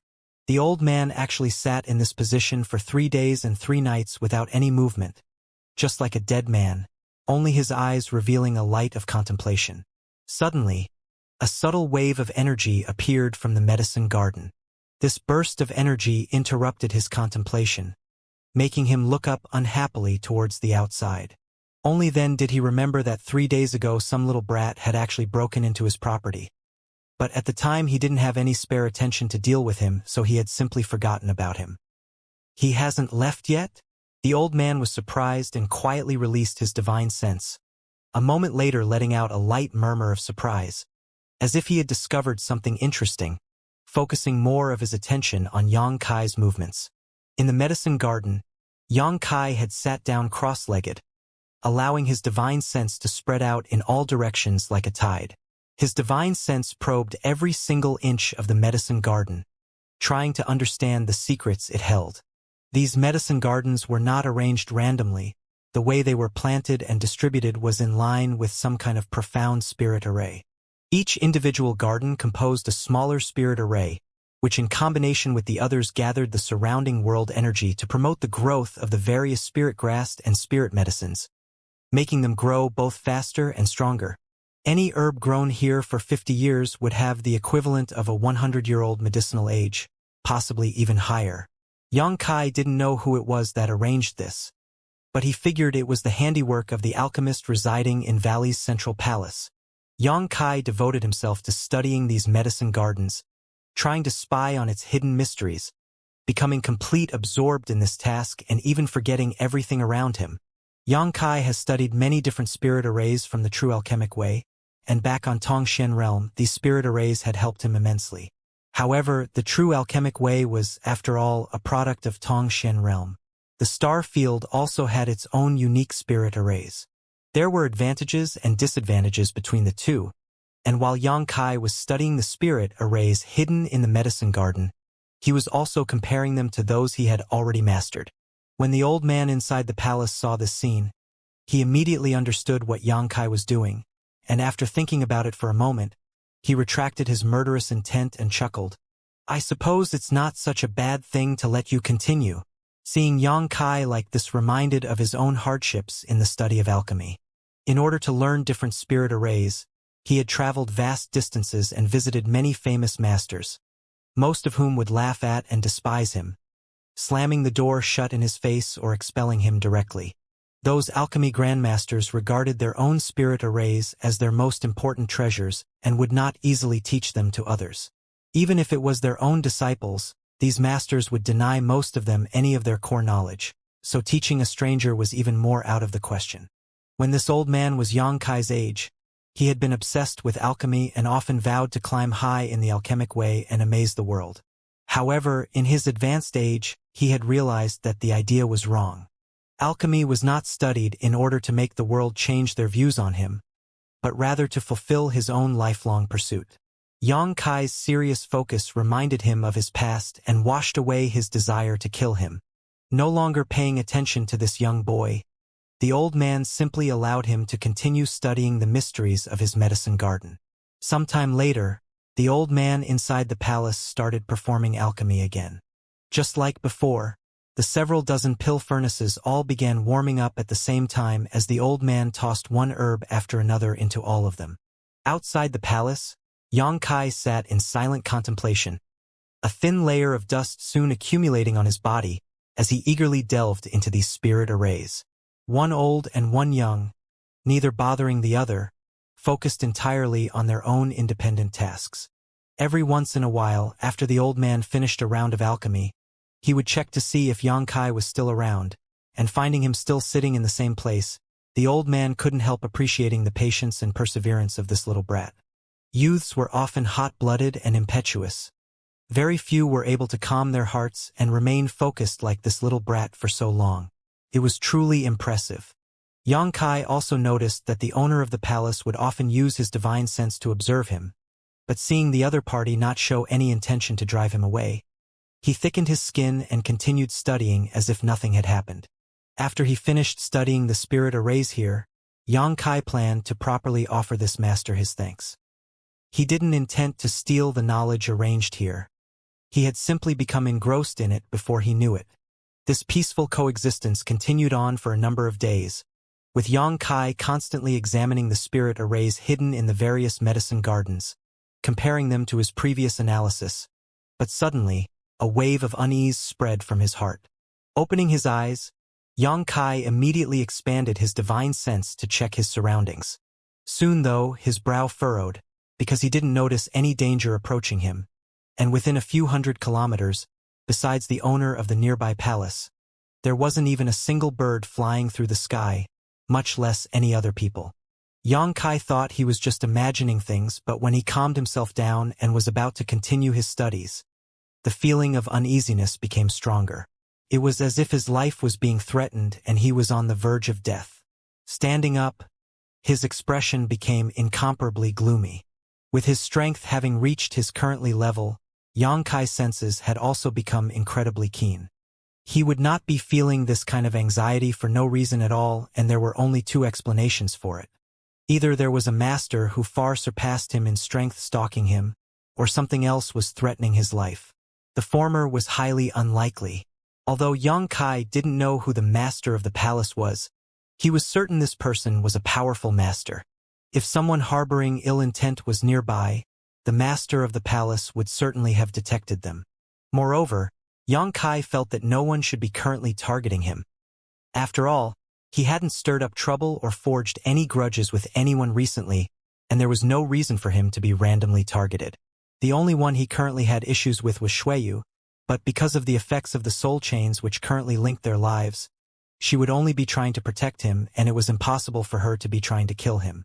Thinking of Xueyu and remembering about the soul chains, Yang Kai's face changed and a hypothesis came to mind. Had something happened to Xueyu? Because of the soul chains, their lives had become linked together, and if Xueyu was on the verge of death, it would be the same as him being in danger. The more he thought about it, the more Yang Kai was convinced this was the case. Not daring to linger, he immediately summoned out his star shuttle and flew off towards the Hung Luo Chamber of Commerce branch. Cursing in his heart the whole time, Yang Kai had to remind himself that Xueyu's strength was not low, and with Hali Ka, an origin-returning realm master, accompanying her, there shouldn't have been any danger to her life.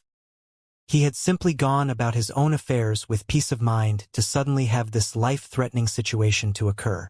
This caused annoyance to fill him to no end. He left. Inside the palace, the old man glanced at the direction in which Yang Kai left and slowly shook his head, not paying it much attention. To him, Yang Kai's arrival was nothing more than a small ripple in the vast pond that was his life, not having any real lasting effect on him.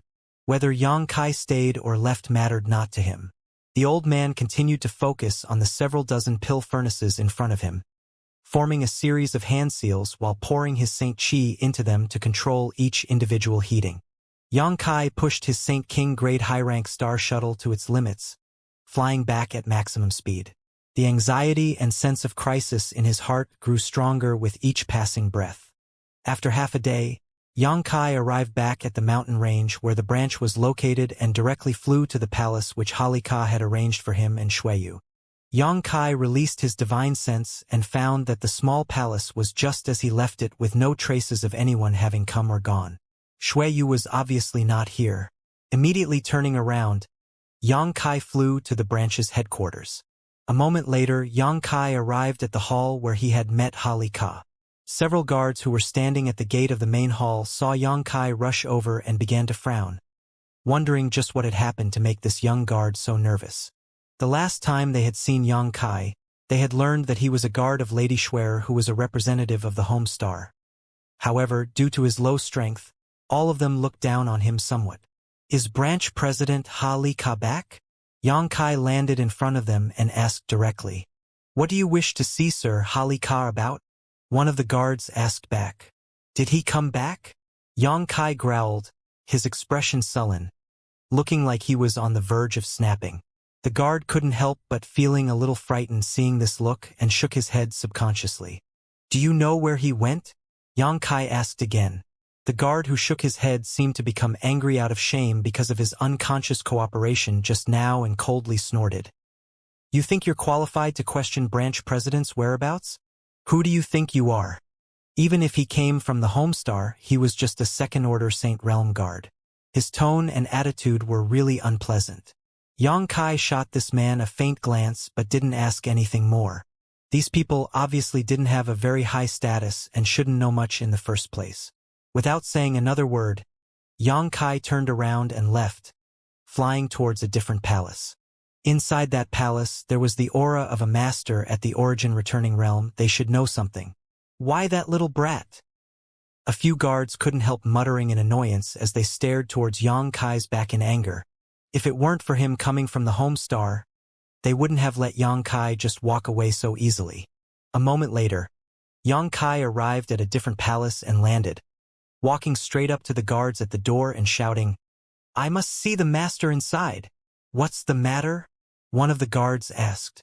"Branch President Hali Ka has had an accident." The guard's brow furrowed, glancing over Yang Kai, someone not believing him and asking, "How do you know?" Sir Hali Ka is a master at the origin returning realm, one of the strongest on all of Rainfall Star. What kind of accident could he? "Can you go report it already?" Yang Kai interrupted him impatiently. "Let him pass," a loud voice suddenly called out from inside. The commotion here had obviously been noticed the mater of the palace. As soon as these words were spoken, before the guard could even respond, Yang Kai stormed into the palace. Similar to Hali Ka's palace, inside the main hall there was a large desk with a chair behind it. A middle-aged man was working on something behind the desk, and when Yang Kai rushed in, he looked up and asked, "You're the guard who came from the Homestar with Lady Shuer?" "Yes." Yang Kai nodded. "I am Lin Mufeng, vice president of this branch." The middle-aged man coldly snorted. "I don't care if you come from the Homestar or which master you follow. Here, I have the final say." Yang Kai said nothing. "Why do you claim Hali Ka has had an accident?" Lin Mufeng was satisfied with Yang Kai's cooperative attitude and asked, "As far as I know, you aren't eligible to participate in this confidential operation. So how could you know something went wrong?" Yang Kai frowned before a thought flashed across his mind, and he took out a communication-type artifact. Lady Shuer sent a message saying they encountered great danger. What kind of danger? Lin Mufeng paled slightly, somewhat believing Yang Kai's words now. Yang Kai just shook his head. "I can't reach Lady Shuer anymore, so I came to request you try to contact Branch President Hali Ka and ask him." Lin Mufeng hesitated a moment before taking out a similar communication-type artifact and pouring his divine sense into it in an attempt to get in touch with Hali Ka. After a moment, his expression became dignified and he muttered, "It seems something truly has happened." Being unable to get any response let him know that Yang Kai was not lying. "Come with me." Lin Mufeng beckoned to Yang Kai and hurried out. Outside the palace, Lin Mufeng summoned his star shuttle directly and flew off in a certain one direction with Yang Kai following close behind. As they flew, Lin Mufeng took out his communication-type artifact again and began contacting a number of others, issuing various orders. After a moment, from all directions, streaks of light flew out and quickly converged around the pair. All of these streaks were Hung Luo Chamber of Commerce cultivators who Lin Mufeng had summoned. These cultivators rendezvoused with Lin Mufeng and matched his speed without asking any questions. Yang Kai observed secretly and felt a little surprised. Many of these cultivators were Saint King Realm Masters.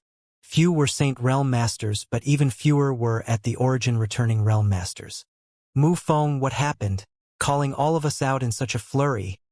A middle-aged woman approached Lin Mufeng and asked. "Hali Ka's group seems to have had an accident. I can't get any response no matter who I try to contact." Lin Mufeng explained hurriedly. The middle-aged woman's expression changed dramatically as she exclaimed, "Is there really some kind of danger inside those ancient ruins?" "I don't know. When we first uncovered those ruins, we simply reported them to the Homestar. We didn't dare to investigate it privately. This time, Lady Shuer came here to lead an expedition into those ruins. So there being unknown dangers is only natural." "What about Lady Shuer?" the middle-aged woman asked. She was with Holly Ka. Lin Mufeng's expression became extremely ugly, glancing over at the middle-aged woman and whispering, "She seems to be Shui Yu third young master's woman." The middle-aged woman's face suddenly turned pale, and she quickly realized that the situation was more serious than she thought. If it had been someone else who had unexpectedly fallen into danger, it wouldn't have been too big a deal. After all, branch president Holly Ka was also involved, so it was clear this was not the branch's negligence. However, if Lady Shuer was the woman of Shui Yu young master, things would be different. No one dared to withstand the anger of young master Shui Yu. If things went badly, the entire branch might be cleansed. When that happened, rivers of blood and mountains of corpses would be made. No one could take such a responsibility. Everyone knew of Shui Yu third young master's cruelty and ruthlessness. As these two were talking, Yang Kai kept silent, and since they hadn't made any attempt to cover their voices, Yang Kai naturally heard about the ancient ruins and also why Shui Yu had come to Rainfall Star this time. Normally, Yang Kai would definitely be interested in these ancient ruins, but right now he didn't have time to care about such things. The more he flew forward, the more uneasy Yang Kai's heart became. He didn't know what happened to Shui Yu, but one thing was certain: she wasn't dead yet, because their lives were linked together. If Shui Yu died, Yang Kai would surely die as well. He secretly decided that after this incident was settled, the soul chains needed to be immediately unlocked. Regardless of whether Shui Yu came to find trouble with him afterwards, the feeling of not being in control of his own life was simply unacceptable. After speeding forward for a long time, Lin Mufeng and the middle-aged woman suddenly flew downward. Down below, there was a mine shaft that produced some unknown ore. The ground was filled with cave entrances, many of which seemed dark and bottomless. The several dozen people all landed next to the largest entrance. A Chamber of Commerce cultivator, who was apparently standing guard next to the entrance, cupped his fists and greeted, "Senior Lin, Senior Qi." Lin Mufeng nodded lightly and asked him, "What happened here?" The cultivator was confused for a moment and replied, "Nothing has happened." He didn't seem to know about the situation yet. Lin Mufeng shook his head, no longer asking this guard anything, instead taking out his communication-type artifact and trying once more, but still failing to get any response from Holly Ka. Did something happen to the branch president? The cultivator finally noticed that something wrong from the look on Lin Mufeng's face and asked in amazement. Lin Mufeng nodded. "Probably. I'll take some people down to see. You wait here for me to contact you." Saying so, he prepared to enter the mineshaft when the middle-aged woman surnamed Qi suddenly exclaimed, "Someone came up?" Lin Mufeng's face brightened as he quickly released his divine sense. At the same time, Yang Kai also began investigating the situation. From the mouth of the mine, several life auras were rapidly approaching, and judging from the fluctuations in their auras, they seemed to have suffered some injuries. One of them was exceptionally faint, as if they were on the verge of death. "It's Holly Ka," the middle-aged woman shouted upon noticing Holly Ka's aura. Lin Mufeng smiled happily and waited patiently. A moment later, a few blue lights emerged from the mouth of the mine, dashing out as if there was some kind of great danger behind them. Those few blue lights were all flickering. Apparently, these star shuttles were all damaged and their performance had become unstable. Several of the Chamber of Commerce's cultivators who had followed Lin Mufeng rushed up to assist their companions. One of the cultivators who had emerged from the mine was surrounded by a profound chill. A cultivator from the Chamber of Commerce ran up and caught him but immediately began trembling violently, the chill spreading to his body at a speed visible to the naked eye, and before long, he too had turned stiff, unable to move. These two seemed to be frozen together and soon after fell from the sky. Honk! With a muffled thud, these two cultivators hit the ground and shattered like ice sculptures, both of them dying instantly. "Stay back!" A roar resounded as Holly Ka fell down from the sky and landed, looking pale. Hearing this roar, the cultivators from the Chamber of Commerce who were preparing to rescue their companions stopped and no longer dared to approach them. Lin Mufeng and the middle-aged woman stared at Holly Ka intently, and after seeing his current state, they both narrowed their eyes and couldn't help feeling a chill grip their hearts. Yang Kai also observed Hali Ka's condition and couldn't help wearing an expression of dread. Being able to become a branch president of Hung Luo Chamber of Commerce, Hali Ka Cultivation had reached the Third Order Origin Returning Realm, the strongest realm under the Origin King realm. Even so, Hali Ka was in an extremely difficult situation at the moment. His left arm completely frozen in ice, and no matter how he urged his own strength, he could not dispel the chill. On the contrary, the profound cold was still expanding and would soon reach his shoulder. Hali Ka grit his teeth and in a flash of determination suddenly let out a great roar, burst his power to its maximum. Along with this roar, his frozen arm was suddenly sliced off and blood poured out from the wound like a fountain. Hali Ka's face suddenly paled as he slumped to the ground. He had cut off his own arm. Yang Kai's pupils shrank, shocked not only by Hali Ka's decisiveness, but also by the terrifying cold energy. Whatever this cold energy was, it was so overwhelming that it had forced the Third Order Origin Returning Realm Hali Ka into a life-or-death crisis which necessitated self-mutilation in order to survive. Lin Mufeng and the middle-aged woman rushed up and stopped Hali Ka's bleeding, shoving several high-quality pills into his mouth. Several other cultivators who come back with branch president Hali Ka witnessed this act and clenched their own teeth, pulling out sharp weapons and cutting off the frozen sections of their bodies. Instantly, severed limbs and blood covered the ground, and the few people who had survived groaned in misery. Hali Ka sat cross-legged on the ground while urging his healing art, stabilizing his injuries while gasping for breath, a look of fear still lingering on his face. What was that? Lin Mufeng asked nervously. Profound in sunflower water, Hali Ka answered with gritted teeth. Profound in sunflower water? The middle-aged woman screamed aloud. It was really profound in sunflower water? Was such a treasure actually buried in that ancient ruin? Even Lin Mufeng couldn't help feeling a bit agitated as a look of fascination filled his face. Profound in sunflower water was an Origin King grade material, and any cultivator who could successfully refine a drop of it would experience a leap in strength. If their strength was low enough, this precious treasure could even result in a direct increase in realm. Hung Luo Chamber of Commerce focused on business, and its understanding of various treasures was unmatched by any force. Lin Mufeng and middle-aged woman naturally knew just how valuable profound in sunflower water was. If they could safely collect this profound in sunflower water from the ancient ruins, it would definitely be a great achievement, and they may even be able to transfer to the home star, Water Moon Star, to enjoy a better cultivation environment as well as higher status. It was just that this kind of treasure was extremely rare and the environmental conditions required to produce it were extremely demanding. On top of that, the formation process could stretch across tens of thousands of years. Hung Luo Chamber of Commerce controlled several cultivation stars, dozens of medicine stars and stars, and countless cultivators.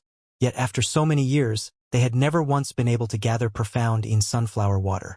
So when they heard Hali Ka mention profound in sunflower water, whether it was Lin Mufeng or the middle-aged woman, both couldn't stop their eyes from lightening up and an exhilarated look from appearing on their faces.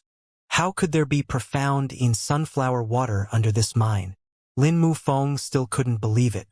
It was probably left here by some expert from ancient times.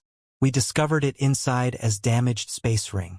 When we tried to retrieve it, the space ring exploded, releasing the profound in sunflower water, catching everyone off guard. Hali Ka explained quickly, his face turning blue. Just thinking back to the events caused him to feel both the fear of death and the relief of survival. If he hadn't acted decisively enough just now, he wouldn't have just lost an arm but instead died without burial. Where is Lady Schwer? Yang Kai stepped forward and asked. Hali Ka looked up at him and sighed sadly. Yang Kai's face became uglier. The space ring was in her hands when the profounding sunflower water burst out. She bore the brunt of the explosion. Hali Ka sighed heavily and didn't say any more. He was certain Lady Schwer was doomed. After all, she was only a third-order Saint King, and even he, a third-order Origin returning Realm Master, had been unable to resist the profound in sunflower water's erosion. How could Lady Schwer, whose entire body had been exposed, have possibly survived? In all likelihood, she was already dead. Yang Kai coldly snorted. Is there a map of down below?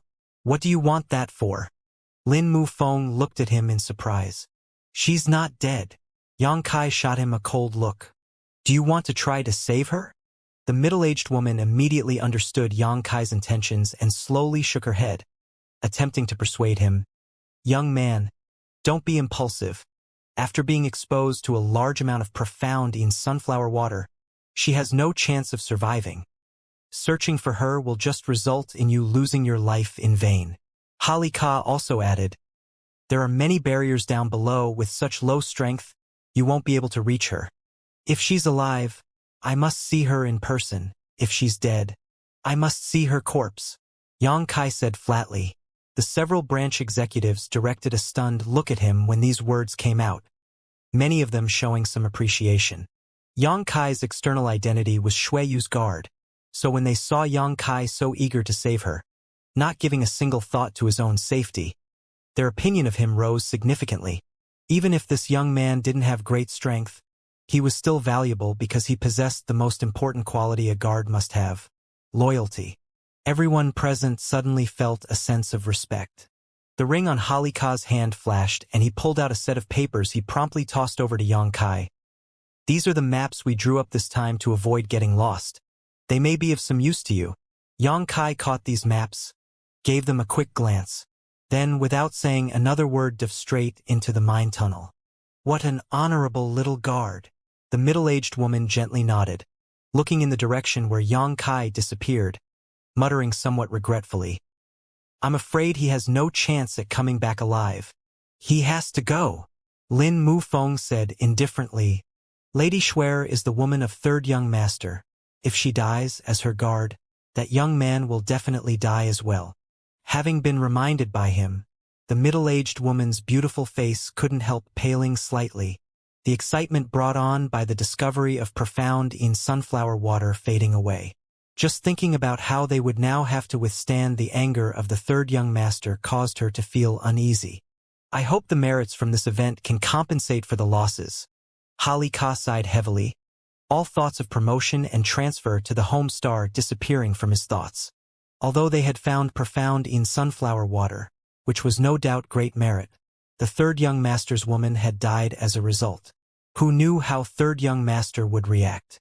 The best result they could hope for was that the merits and demerits would balance out and that third young master wouldn't investigate the matter here and the branch maintaining the status quo.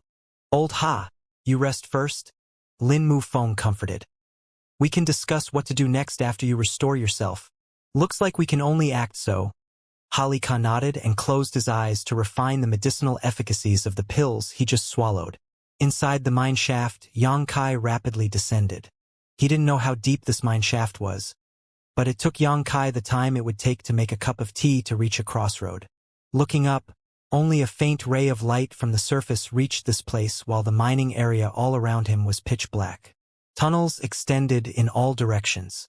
This mining area formerly produced some less precious, or so the cultivators of Hung Luo Chamber of Commerce had not been very systematic about excavating it.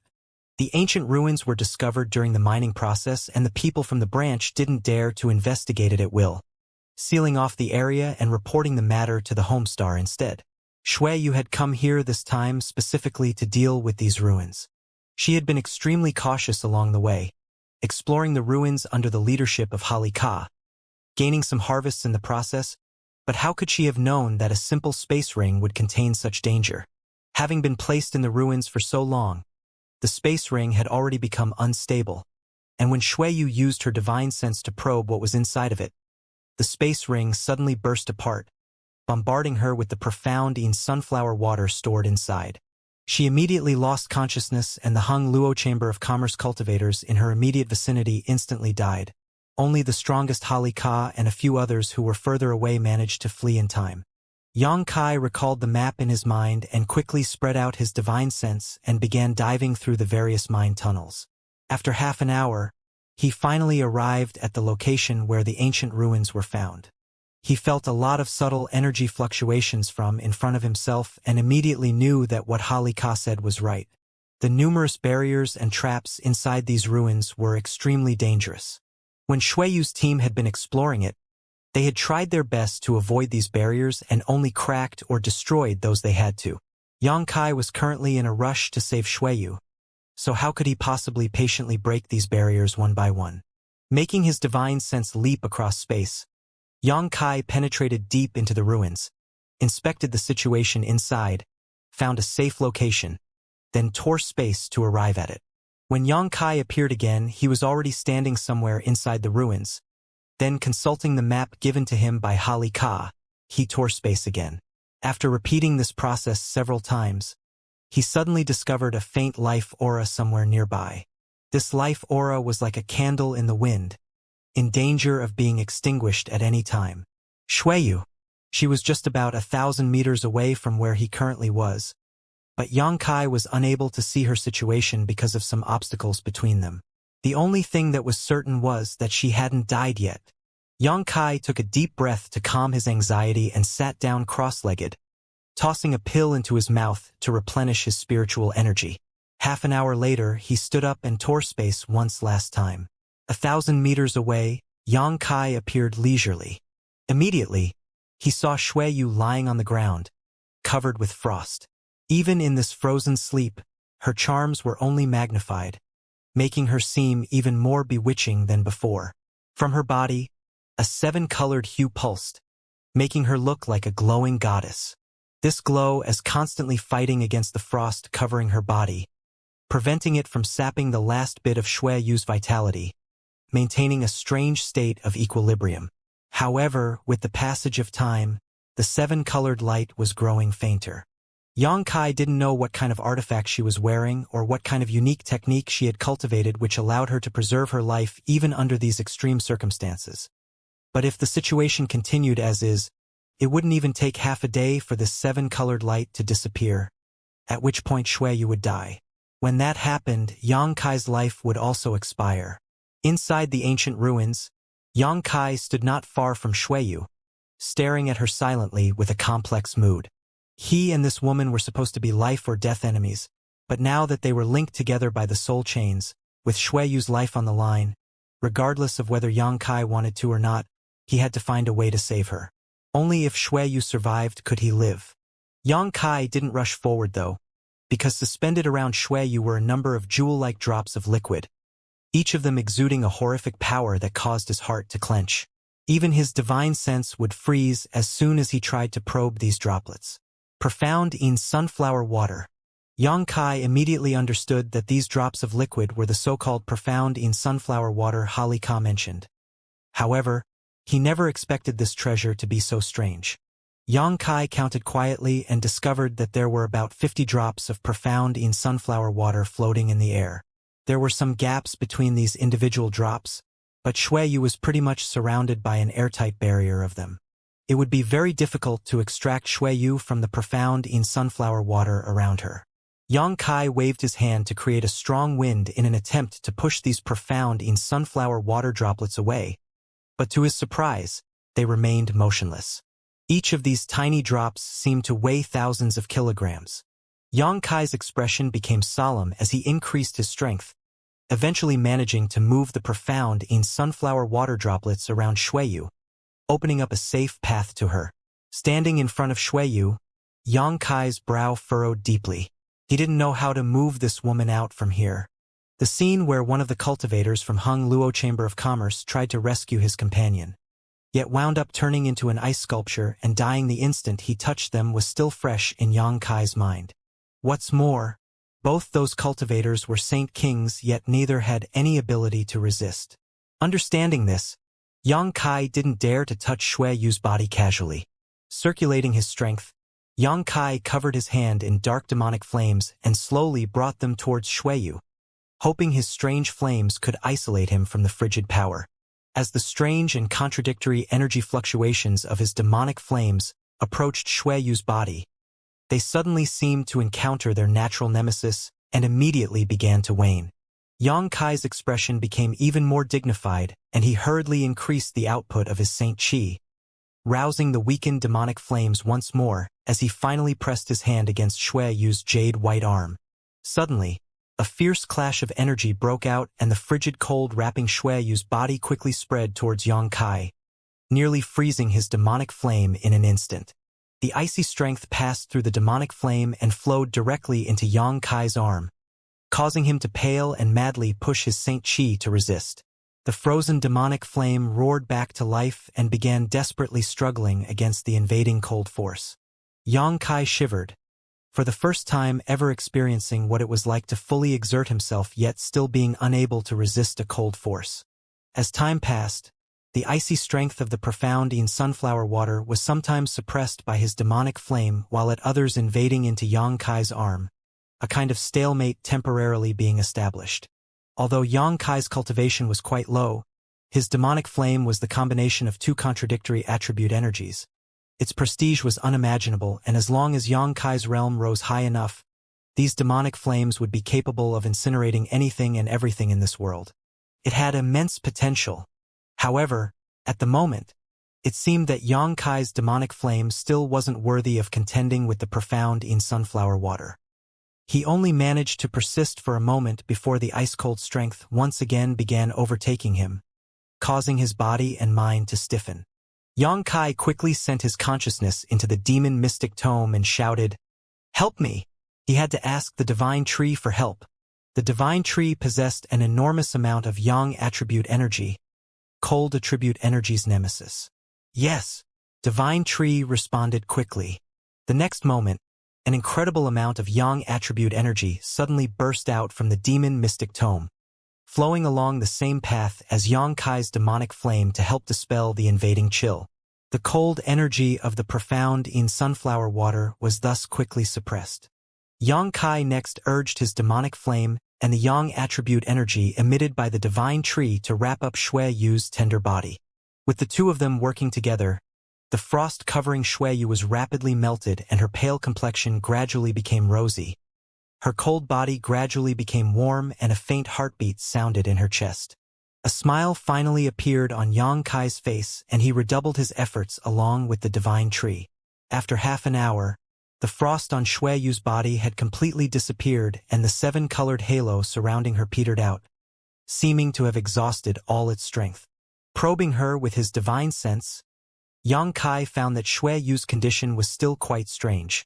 Although the danger of the profound in sunflower water had been lifted, she was still wandering the border between life and death while remaining unconscious. Yang Kai intruded into her knowledge sea unceremoniously but found that it was frozen solid, like a glacial world. Shui Yu's soul avatar was not present and only a faint trace of her aura lingered about. No matter how Yang Kai called, he didn't receive any response. Yang Kai frowned, but unable to determine what was wrong with her. He could only leave her knowledge sea for now. "I have to rest for a while, I won't be able to help you again for some time," the divine tree called out before falling silent. It seemed like it had overexerted itself this time. It was not just the divine tree that had consumed a massive amount of its strength. Yang Kai too had exhausted an immense amount of Saint Chi. If it weren't for his physique being so special and him possessing nearly inexhaustible Saint Chi, he would not have been able to dispel the profound in sunflower water's effects from Shui Yu. Squatting down, Yang Kai gently picked the unconscious Shui Yu up before tearing space and departing. He didn't pay any attention to the profound in sunflower water floating nearby. Although each of these drops was an extremely rare and valuable treasure, Yang Kai was in no mood to collect them, nor did he know how to collect them. Above the mine, after half a day of restoration, Hali Ka looked much better. The cultivators from the chambers of commerce who had followed him and survived also appeared somewhat better, but all of them had lost arms or legs. The most miserable person had actually lost both his arms. He was a Saint King realm cultivator, but without arms, there was no hope for him to continue pursuing the martial Tao. As soon as he thought about this, his eyes became filled with gloomy darkness. Everyone from Hung Luo Chamber of Commerce wore sad expressions with deeply furrowed brows. A simple exploration of an ancient ruin had caused such massive losses to the branch, and even the woman of the third young master had died. The responsibility for this matter would not be small, and as the branch president, Hali Ka would inevitably be punished. "Old Ha, let's go back first. After we go back, we can figure out how to inform the Homestar about this." Lin Mu Feng stepped up and helped Hali Ka off the ground. Ka responded with a dejected and weak-spirited nod. What about the profound in sunflower water? The middle-aged woman asked. Lin Mufeng thought for a moment before saying, temporarily seal off this area. After we consult with the ancient records, we can bring a team back to collect it. Lin Mufeng didn't know how they were supposed to collect the profound in sunflower water either.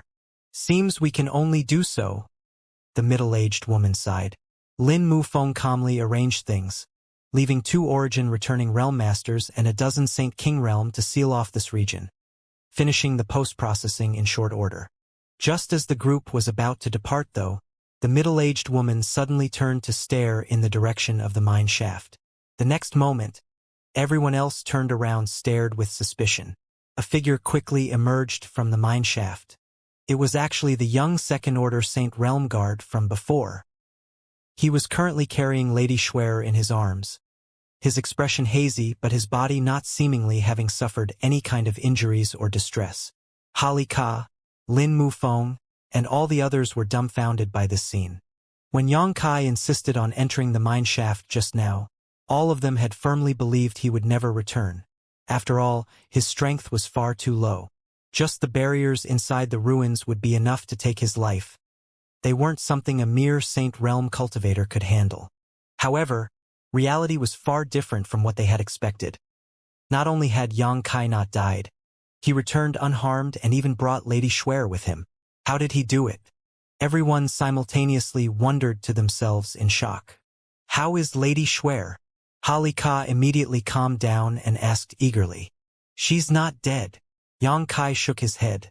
Hearing these words, no matter who it was, they felt a great sense of relief in their heart. All of them had been filled with anxiety, wondering just how Shui, third young master, would react when he learned of this matter, whether he would hold them responsible and have them punished or even executed. Now that this woman wasn't dead though, their biggest worry had been relieved. For a moment, eyes filled with gratitude gathered on Yang Kai. This little guard had not only saved Shui, third young master's woman, but also all of them as well. However, she remains unconscious and I don't know why, Yang Kai added. The expressions of gratitude on the 3 executives' faces grew hazy again, and Ka quickly came over and swept Shuiyu's body with his divine sense, his face gradually becoming solemn. He also realized something was wrong with Shuiyu, but didn't have any idea at the moment how to treat her. Let's head back first, Lin Mufeng shouted. No one is allowed to reveal anything here today. Anyone who tries will be immediately executed. After declaring so, he turned to look at Yang Kai again, considered his words for a moment, then in a rare display of politeness said, Little brother, can you temporarily not report to the Homestar about Lady Schwer being injured? We will try to find a method to awaken her. He was truly worried Yang Kai would report things here to the Homestar, and once Shuiyu learned of the situation, he would still blame them, making it impossible for them to escape punishment. What none of them knew though was that this Lady Schwer was Shuiyu himself. If they did, they would likely already have been thinking of a way to flee. Yang Kai didn't say much and nodded slightly. As long as she can be saved, I can conceal this matter for now. He also knew what the other party was worried about. Lin Mufeng smiled happily and cupped his fists. Little brother is quite reasonable, many thanks, little brother. Ka and the middle-aged woman also gave Yang Kai a silent but grateful look. Let's go. I will call up Rainfall Star's best alchemists to diagnose Lady Schwer's condition. Lin Mufeng shouted to everyone before flying off in the direction of the branch. Back at the palace in the mountain range, with some blood still leaking from his arm, Kai together with Lin Mufeng and the middle-aged woman stood around quietly outside a certain room, their faces filled with anxiety. Yang Kai stood not far from them, indifferent and motionless. No one was able to tell what he was thinking. A moment later, a dozen people suddenly emerged from the room. There were men and women, old and young, but without exception, all their chests were emblazoned with a symbol signifying their identity as alchemists. This symbol was a pill furnace mark and was a common identifier throughout the entire star field. Alchemist grades were differentiated by how many legs their furnace symbol possessed. Each of these alchemists had 8-legged pill furnace badges on their chests. This signified that they were all at least Saint King grade alchemists. There were even 2 of the oldest present who had 9-legged pill furnaces, indicating that they were origin grade alchemists. Origin grade alchemists had an extremely high status in Hung Luo star field. Even taking into consideration the entire star field, there weren't many origin grade alchemists. As for origin king grade alchemists, there was only a handful, each one belonging to one of the most powerful forces.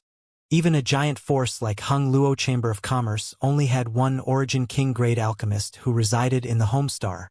These dozen or so people who just left the palace room were the most senior and most skilled alchemist on Rainfall Star. Holly Ka and Lin Mufeng had hastily invited these people to diagnose Shui Yu's condition to see if they could find a way to save her. Ordinarily, these alchemists were scattered across Rainfall Star, each of them possessing their own territory where they cultivated herbs and refined pills to be sold outside by the Chamber of Commerce. The Chamber of Commerce, in return, provided them with protection and certain resources. Their relationship with the Chamber of Commerce was closer to a partnership rather than employment. So even Holly Ka and Lin Mufeng had to treat them with courtesy and respect. Under normal circumstances, they wouldn't dare to disturb these alchemists. But for the safety of Shui Yu, third young master's woman, Holly Ka and Mufeng had no choice but to invite them to come.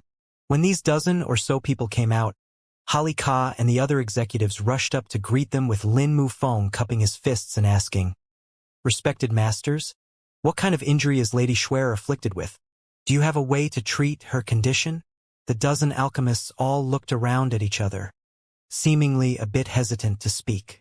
Seeing their expressions, Holly Ka and Lin Mufeng's couldn't help but sink, in their hearts realizing things weren't good. "What is the situation?" Holly Ka hurriedly asked. Everyone turned their eyes to one of the 9-footed furnace alchemists, an old man with a snow-white beard, who eventually sighed and replied, "Two sirs, this old master will be blunt. We have performed an extensive examination of Lady Shui but cannot explain why she suddenly slipped into a coma. All we can tell is that she was invaded by potent cold energy and all her bodily functions have been frozen. She has no consciousness and cannot respond to any outside stimulus." Holly Ka listened quietly. The old man continued, "Can you not at least tell us what happened to this Lady Shui? Without knowing the circumstances of her condition, we cannot prescribe a pill to treat her. And you need to at least tell us how she was injured," the other origin grade alchemist echoed. "That way we can determine what kind of pill she requires to recover." Holly Ka suddenly felt embarrassed. The mere existence of the profound in sunflower water was a big deal, and anyone who learned of it would surely covet it. Once news of it leaked out, it was likely that some great master would come to try to seize it. So before they figure out a method to collect it, Holly Ka didn't dare expose the truth. However, keeping it secret also greatly hampered the ability of these alchemists to treat Lady Shui. Unable to decide immediately, Holly Ka glanced over towards Lin Mufeng to solicit his opinion. Lin Mufeng shook his head helplessly. Holly Ka wore a grim expression and said, "Respected masters, it is not that we wish to hide the situation from you, but this matter is beyond our ability to manage, so we do not dare discuss it at will." Hearing him say this, the dozen or so alchemists realized that this was something they could not ask about and did not insist. The old man who spoke first frowning for a moment before saying, "If so, please forgive us for being unable to help. Respected masters, can't you try again?" Holly Ka asked anxiously. "You are the best alchemists on Rainfall Star. If none of you can help Lady Shui..." Lady Shui's well-being had nothing to do with him.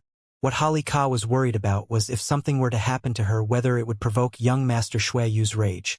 That was something he could not bear. The dozen or so alchemists shook their heads, indicating they were truly helpless.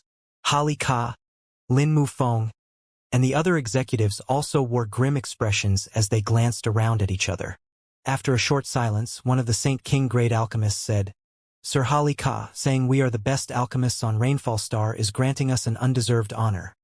Everyone here knows there is another person whose alchemy proficiency eclipses our own. If you are able to invite him to examine Lady Shui, he may be able to find a solution." After hearing what he said, the old man who spoke before couldn't help raising his eyebrows, seemingly knowing who the Saint King grade alchemist was referring to and nodding. Yes, if it is him, he may be able to help. The other alchemists all nodded in agreement, freely admitting that this mysterious master was the top alchemist on Rainfall Star. Alchemists were a proud group, and none of them would freely admit that another alchemist of the same grade was better than themselves. They would always feel like they were the best alchemist among their peers and that the others were fools, the pills they refined no better than garbage. So to allow these dozen alchemists to all agree unhesitantly that this grandmaster was superior, there was only one explanation: that alchemist ranked higher than them, an Origin King-level alchemist. Holly Ka's expression brightened for a moment, but soon, a bitter look covered his face as he muttered wryly, "Wanting to invite him is difficult, far too difficult. Even when I went to meet with him in the past, I was often swept out unceremoniously." Lin Mufeng cringed as well and added, "The last time I went to visit that grandmaster was 5 years ago, but because I had disturbed his concentration, he chased after me for half a month. In the end, his anger calmed down and he returned home. Ha! I don't want to experience that ever again." When he brought up this dark past, most of the people nearby couldn't help revealing a look of remembrance. "Who do you speak of?" Yang Kai asked. When these people were speaking just now, he had kept silent, even when Holly Ka and Lin Mufeng had concealed the truth of the matter, and these dozen or so alchemists were speaking with reverence about this mysterious grandmaster. It wasn't until now that Yang Kai took the initiative to speak. The dozen or so alchemists cast a faint glance toward Shim but didn't answer. In their opinion, Yang Kai was just a Saint Realm brat who didn't have the qualifications to speak here, so they didn't bother responding to his question. On the other hand, Holly Ka hesitated a moment before saying, "A highly skilled alchemist who lives on Rainfall Star, but doesn't belong to any force. He doesn't belong to the Hung Luo Chamber of Commerce?" Yang Kai was surprised. Holly Ka shook his head. Since he was living on Rainfall Star, but not under the jurisdiction of Hung Luo Chamber of Commerce, there is only one explanation: Hung Luo Chamber of Commerce didn't dare to easily offend him. However, the Chamber of Commerce has an agreement with him. We provide him with herbs for alchemy as well as a 3,000-kilometer territory, and in exchange, the pills he refines all belong to our Chamber of Commerce. He provides them for free? Yang Kai frowned, wondering what this alchemy grandmaster was thinking. Since his alchemy skills were so profound, there was definitely no need for him to provide Hung Luo Chamber of Commerce with pills for free. He could simply open up his own school and gather disciples broadly to gain wealth and supply his needs. In a sense, although we don't know what that grandmaster's objective is, we still do everything we can to meet his requirements. However, the number of pills he refines is truly shocking. Every 3 months, we will send someone to him to deliver various spirit grasses and spirit medicines while at the same time retrieving the pills he had refined. Each time this happens, we receive at least 200 bottles. And one time there were as many as 500 bottles. 500 bottles. With 10 pills per standard jade bottle, that was 5,000 pills, all refined within a 3-month span. Such a number made every alchemist present shiver with shock and embarrassment. They were all alchemist contract to Hung Luo Chamber of Commerce for a large price, but even if they performed alchemy for 3 months without rest, none of them would possibly refine such a staggering number of pills. Even reaching a third that number was impossible unless they were refining low-grade pills. "Where does he live?" Yang Kai asked again. "Does little brother want to look for him?" Holly Ka immediately understood Yang Kai's intentions. "Is there another choice?" Yang Kai glanced over at him. Holly Ka let out a sigh and nodded. "Good. I'll take you there." Despite being extremely unwilling to in his heart, Holly Ka could only brace himself and lead the way. Yang Kai nodded back, rushed into the nearby room, gently carried out the unconscious Shuiyu, then followed after Holly Ka as he flew off. Staring at their disappearing back, Lin Mufeng let out a sigh. "I hope old Ha won't be chased down by that old man for half a month." The middle-aged woman also wore a look of worry, feeling the situation was becoming trickier. Along the way, Holly Ka briefly explained the alchemy grandmaster's story and temperament. Yang Kai learned that the man was called Zhong Ao and he seemed to have arrived on Rainfall Star nearly 100 years ago, not leaving even once since then. He had reached various agreements with Hung Luo Chamber of Commerce and held a much higher status than the previous alchemist Yang Kai had just met. He asked us for 3,000 kilometers of territory, and he built his home inside that mountain valley. In that mountain valley, he divided the land up into various medicine gardens and planted many rare herbs. What he hates the most is being disturbed while he is performing alchemy, so ordinarily, no one will approach his territory. Even when the people of our Chamber of Commerce deliver herbs to him, they all must strictly follow his instructions and only arrive at the designated time. Halika was afraid that Yang Kai was too young and impulsive, not knowing the immensity of heaven and earth, and would accidentally offend Zhong Ao. So he took great care to explain about Zhong Ao on the road, focusing on this old man's illustrious status and bad temper. The more Yang Kai listened, though, the stranger his expression became. He felt like he had already been to Zhong Ao's home. Half a day later, Halika suddenly pointed towards the front and said, "Do you see that great mountain valley? That is where Grandmaster Zhong Ao lives." Yang Kai looked forward and couldn't help letting out a wry laugh. The mountain valley in his view was clearly the place where he had spent several days studying the strange medicine garden spirit arrays. When they had approached to within 30 kilometers of the mountain valley, Halika stopped and hesitated for a moment before saying, "Little brother, I'll wait for you here. If it looks like this matter may not be, leave immediately. Don't try to insist. Grandmaster Zhong Ao most despises those who pester him, and the consequences of annoying him are not something you can withstand." Yang Kai glanced over suspiciously, and with an embarrassed look, Halika explained, "Little brother, you are young, and your cultivation is low. Even if Grandmaster Zhong Ao becomes angry, he won't discard his face to kill you. But if I go with you—" "I understand." Yang Kai guessed his concerns and didn't force the issue, holding on tightly to Xueyu before flying forward. Halika stood still, stretching his neck as he stared forward anxiously, wondering whether Yang Kai's trip would be smooth or whether he would be beaten by Zhong Ao. Yang Kai crossed the 30-kilometer gap in the blink of an eye. Landing right outside the small palace, Yang Kai shouted, "Senior, my family's young lady has suffered disaster and has fallen into a coma. I have heard that Senior is the greatest alchemist on Rainfall Star, so I have come here to beg Senior to diagnose and treat her." From inside the palace, no response could be heard, but Yang Kai could feel that there was a life aura present, so the alchemist called Zhong Ao was indeed here. He just refused to reply. Yang Kai repeated his request 3 times. In the distance, Halika almost felt his heart leap up into his throat, secretly deciding that if Zhong Ao rushed out in rage, he would immediately flee and not look back. Outside the palace, Yang Kai also anxiously waited. Powerful master always had unpredictable temperaments.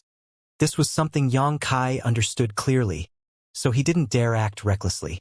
Even Halika and Lin Mufeng were wary of Zhong Ao, so as a mere second-order saint, Yang Kai knew well enough not to irritate this grandmaster, otherwise he would absolutely have a miserable end. As such, Yang Kai just held Xueyu and stood outside respectfully, waiting for Zhong Ao to reply. Yang Kai also thought about what to do if Zhong Ao refused to act. Xueyu remaining unconscious was not an issue Yang Kai could ignore. Their lives were connected. Once something happened to her, he wouldn't be able to survive. So Yang Kai was anxious to wake Xueyu up and then release the soul chain's binding, restoring his freedom.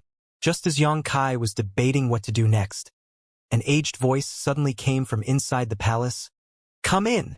Yang Kai froze up, surprised that things were actually proceeding so smoothly. He had carefully listened to Zhong Ao's tone and found that this grandmaster wasn't dissatisfied or angry. So Yang Kai quickly collected himself and stepped into the palace.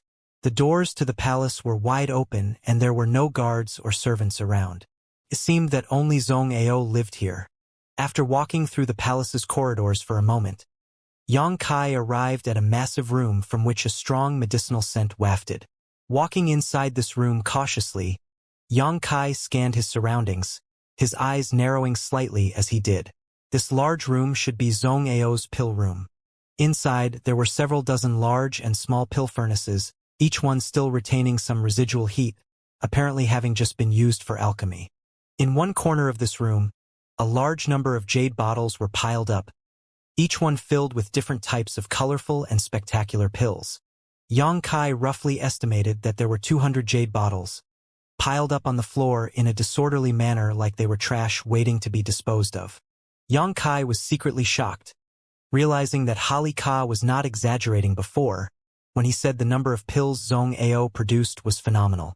At this moment, Zhong Ao was sitting on an animal skin chair, holding a jade bottle in his hand, seemingly examining something.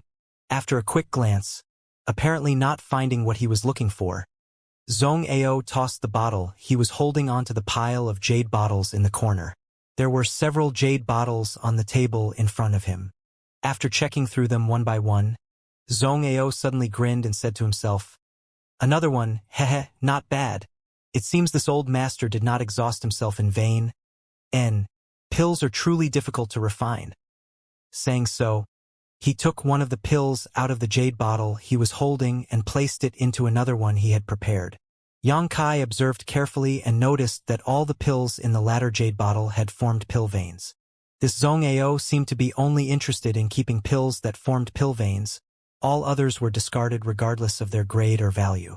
While Zhong Ao checked his pills, Yang Kai didn't bother him, simply standing there silently. After a while, Zhong Ao finished, placing his bottle of pill vein pills into his sleeve, raised his eyes, and looked towards Yang Kai, chuckling meaningfully. "So it's you? The boy who tried to steal the secrets of this old master's medicine garden, right?" Yang Kai blushed and replied embarrassedly. "Junior came to this place a few days ago and was attracted by the mystery of these medicine garden. Unable to contain my curiosity, I stopped to study them for a few days. If I have offended Grandmaster in any way, I humbly ask for forgiveness. No matter what the circumstances or intentions were, stealing a master's secrets was a taboo."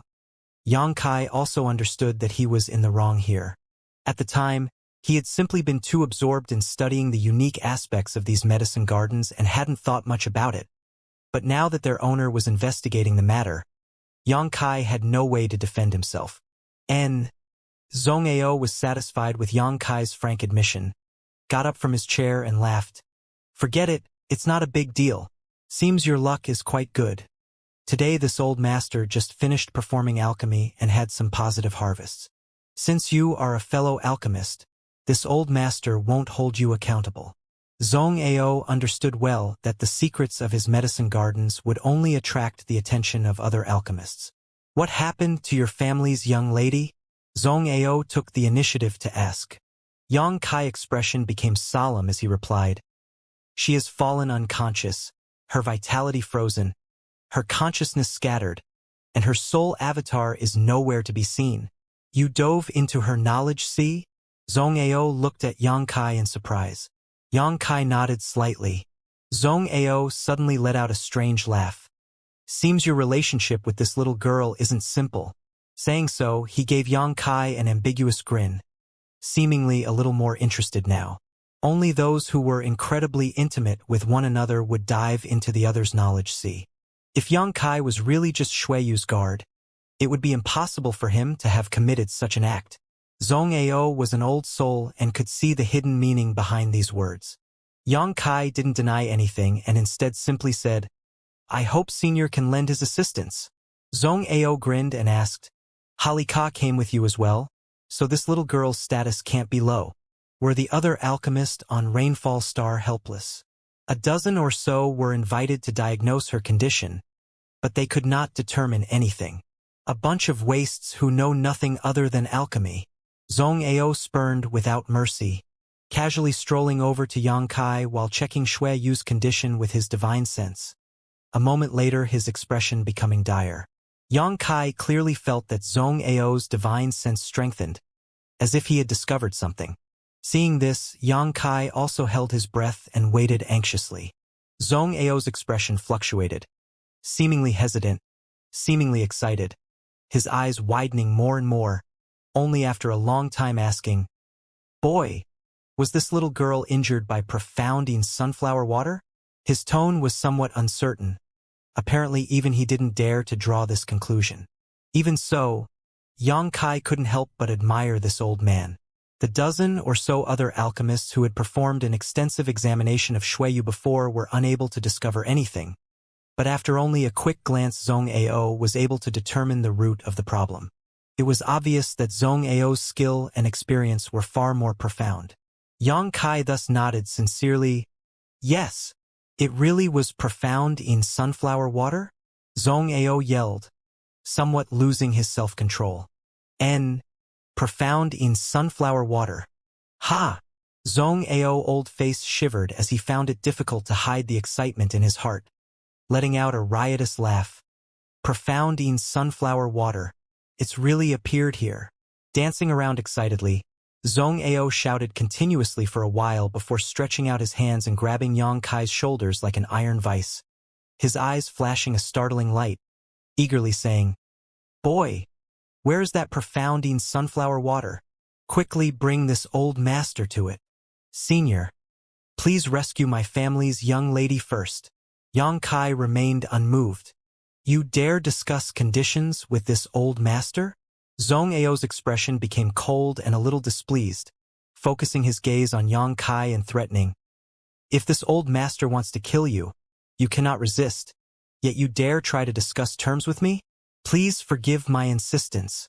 Senior. Yang Kai stood his ground. Zhong Ao was slightly taken aback, directing a strange look towards Yang Kai in the next moment and smirking. Your courage isn't small. No one has dared speak to this old master like this for many years. It seems that this little girl is truly important to you. Is her life worth your own? Yang Kai frowned and declared, if she dies, I die too. This was not a lie, so Yang Kai's words betrayed no falsehood, whether it was his words or his expression. Something about Yang Kai moved Zhong Ao, causing him to withdraw his pressure, frowning thoughtfully for a moment before nodding. Good, you follow me. Saying so, he led Yang Kai to another room inside the palace. After a short while, the pair arrived in front of a certain room and Zhong Ao instructed Yang Kai to place Shuiyu on the bed before he took out a brown pill and handed it to Yang Kai. Feed it to her? Yang Kai reached out and pinched Shuiyu's cheeks, intending to throw the pill into her mouth. Seeing this, Zhong Ao rolled his eyes. Chew and feed it to her. She can't circulate any of her strength right now. If you don't help her refine the medicinal effects, how is she supposed to absorb them? Yang Kai stared at Zhong Ao in amazement.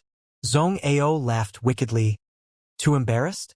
If that's the case, this old master can step outside for a moment. No need. Yang Kai shook his head, popped the pill into his mouth, chewed it, then fed it to Shuiyu calmly. He had already touched and traced every part of Shuiyu's body, seen everything there was to be seen. What shame was there in kissing her now? Shuiyu's red lips were cold but still quite soft, and after Yang Kai fed her the pill and straightened up, the experience provided him much food for thought. Step aside, Zhong Ao said without the slightest politeness, shoving Yang Kai away while holding a small kettle-like container filled with a bubbling turquoise liquid. Yang Kai couldn't identify what this liquid was. However, upon seeing Zhong Ao's confident look, Yang Kai didn't bother asking anything and just stood by and watched. Zhong Ao tipped his hand and the turquoise liquid began pouring out, quickly dispersing into individual droplets that seemed to have their own spirituality. Each of these drops then fell onto Shuiyu's body and seeped into her pores. Shuiyu's pale complexion gradually became rosy as she absorbed these droplets, and the sound of her heartbeat grew stronger than before. Yang Kai stared at this scene intently, his own heartbeat steadying as he watched. Zhong Ao really had profound skills. Yang Kai could clearly feel that Shuiyu's condition was now much better than a moment ago. After the turquoise liquid was all absorbed by Shuiyu, Zhong Ao took 2 steps back and a grimace appeared on his face. It seemed this pill and liquid combination was something quite valuable to him. Senior, has she been cured? Yang Kai asked in surprise. Cured? Zhong Ao gave him a sideways glance and sneered. If you believe the effects of the profound in sunflower water can be so easily cured, you're far too naive. Profound in sunflower water is an incredibly precious cultivation treasure, but it is also extremely destructive in nature. Any ordinary person who comes into contact with it will surely die. Even origin-returning realm cultivators cannot resist the power of profound in sunflower water. This little girl's physique seems to be a little special, and the grade of artifacts she has on her are also very high. If not for these factors, she would already be dead. Then just now, I only stabilized her vitality, extending her life for 1.5 years. What about 1.5 years later? Yang Kai asked anxiously. That's uncertain. Zhong Ao slowly shook his head. If the appropriate pill can be refined, she will be able to recover. If not, and you best prepare to collect her corpse. Yang Kai paled and immediately cupped his fists respectfully. Senior's righteousness is praiseworthy. Please provide this junior with your guidance. Righteousness. Zhong Ao frowned before letting out a big laugh. This old master isn't some righteous fellow. I helped stabilize her condition, so now it is time for you to pay up. And if you can tell me where the profound in sunflower water is, this old master doesn't mind providing you some more guidance. Yang Kai didn't even think about it before nodding. I can tell you. Hali Ka, Lin Mufeng, and the other executives wanted to conceal the existence of the profound in sunflower water. But naturally, Yang Kai wasn't concerned with their intentions. His only priority right now was saving Xueyu. Zhong Ao nodded in satisfaction. Good. If you take me to the profound in sunflower water, I will tell you how to save her. Deal. Yang Kai nodded repeatedly, adding after thinking. But the place is now guarded by the cultivators of Hung Luo Chamber of Commerce. Hali Ka and Lin Mufeng probably won't let you approach it. They dare. If this old master wishes to go, would they dare to stop me? Zhong Ao snorted. It's not a problem. I just need to give them some benefits. It seemed Zhong Ao didn't want to strain his relationship with Hung Luo Chamber of Commerce too much. After all, the profound in sunflower water's value was too great, and if he tried to take sole possession of it, he would definitely receive retaliation from the Chamber of Commerce. Sometimes, taking a step back was necessary. However, this old master has to make a quick trip first. To collect the profound in sunflower water, it's necessary to create a special container. Zhong Ao said lightly before addressing Yang Kai. Boy, you stay here. This old master will be back in half a month. We'll pick up where we left off when I return. Yang Kai nodded lightly. Zhong Ao acted swiftly, immediately flying off without saying another word, disappearing to some unknown place. However, since he had said he needed to create a special container, Yang Kai figured Zhong Ao was off to see an artifact refiner. Artifact refiners held the same level of prestige as alchemists and were also extremely scarce. High-grade alchemists and artifact refiners were always coveted by major forces. It wasn't surprising thought that someone like Zhong Ao knew one or two highly skilled artifact refiners. When Zhong Ao departed, Hali Ka's voice suddenly called out from outside the palace. Little brother, little brother. He hadn't left yet. Perhaps he had simply been observing from outside, and seeing Zhong Ao suddenly leave worked up the courage to approach the palace and inquire about the situation. Yang Kai walked out and briefly explained what had transpired, and upon learning that Zhong Ao was now eyeing the profound in sunflower water, Hali Ka's complexion darkened as some panic filled his head, wondering how he was going to deal with Zhong Ao. He did not dare to report this incident to the homestar. The woman of Xueyu third young master was still unconscious, her life or death uncertain. This had to be concealed at all costs, so how could he make a report? Grumbling for a while, Hali Ka eventually didn't blame Yang Kai for exposing this secret and simply sighed. Since Grandmaster Zhong Ao has a method to save her, little brother should remain here and wait for him to return. I must return to the branch and discuss with Lin Mufeng about how to handle what comes next. Saying so, he too departed quickly. Yang Kai returned to the room again, sat by the bed, and stared at the sleeping Xueyu. This incredibly enchanting woman now appeared especially tranquil, her breathing even, as if she was simply resting peacefully. Seeing this, Yang Kai frowned, reached out, and groped her chest maliciously. He felt that he had suffered a great loss this time. If it weren't for the soul chain's effects, he wouldn't have to go through so much hardship or worry about whether Xueyu lived or died. What frustrated him the most though was that even if he managed to save Xueyu this time, once the soul chains were unlocked, He didn't know what this woman's attitude towards him would be or whether she would become angry out of shame and hunt him down for the next 10,000 years. This kind of unpredictable future angered Xianxia greatly. However, back on that dead star, the situation had forced him into this predicament where his life was linked to Xueyu. First and foremost, he had to preserve his life. The bitterness in Xianxia's heart was unbearable to him, and he simply couldn't find a mental balance unless he profited a bit here and there. Zhong disappeared for half a month, during which Xianxia lived in his palace. Xueyu remained unconscious and didn't need him to care for her. So he instead explored Zhong pill room wholeheartedly. Inside the several dozen large and small pill furnaces, there were many spirit arrays used for alchemy. These spirit arrays weren't the same ones hidden in the medicine gardens outside, but they were all exquisitely portrayed and perfectly fused together without the slightest signs of conflict. Xianxia studied these spirit arrays freely, absorbing their structure and formation into his mind, adding them to his own knowledge. There was also a type of study in the palace that contained many ancient books, and one day when Xianxia was idling, he decided to go in and browse through them. To his surprise, though, he immediately found a lot of good things which aroused his excitement.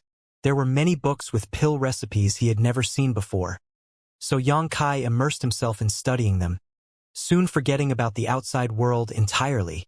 The pill recipes Xianxia had mastered all originated from Tongxian realm, but after coming to the starfield, the grade of spirit grasses and spirit medicines had become higher, and he came to know of many species of herbs he had never heard of before. These collected pill recipes perfectly complemented his current shortcomings, allowing him to integrate the starfield's unique knowledge and skills into his own knowledge of alchemy. Half a month passed by without Xianxia even noticing. Zhong life aura suddenly appeared in the palace one day and went straight to the study. Seeing Xianxia flipping through the various pill recipes and alchemy's notes, he actually didn't mind and instead just called out, "Let's go. Take this old master to the place where you found the profound in sunflower water. After this old master successfully collects those treasures, you can read the contents of this place for as long as you want." "All right." Xianxia put down an ancient book in his hand, got up and walked out with Zhong.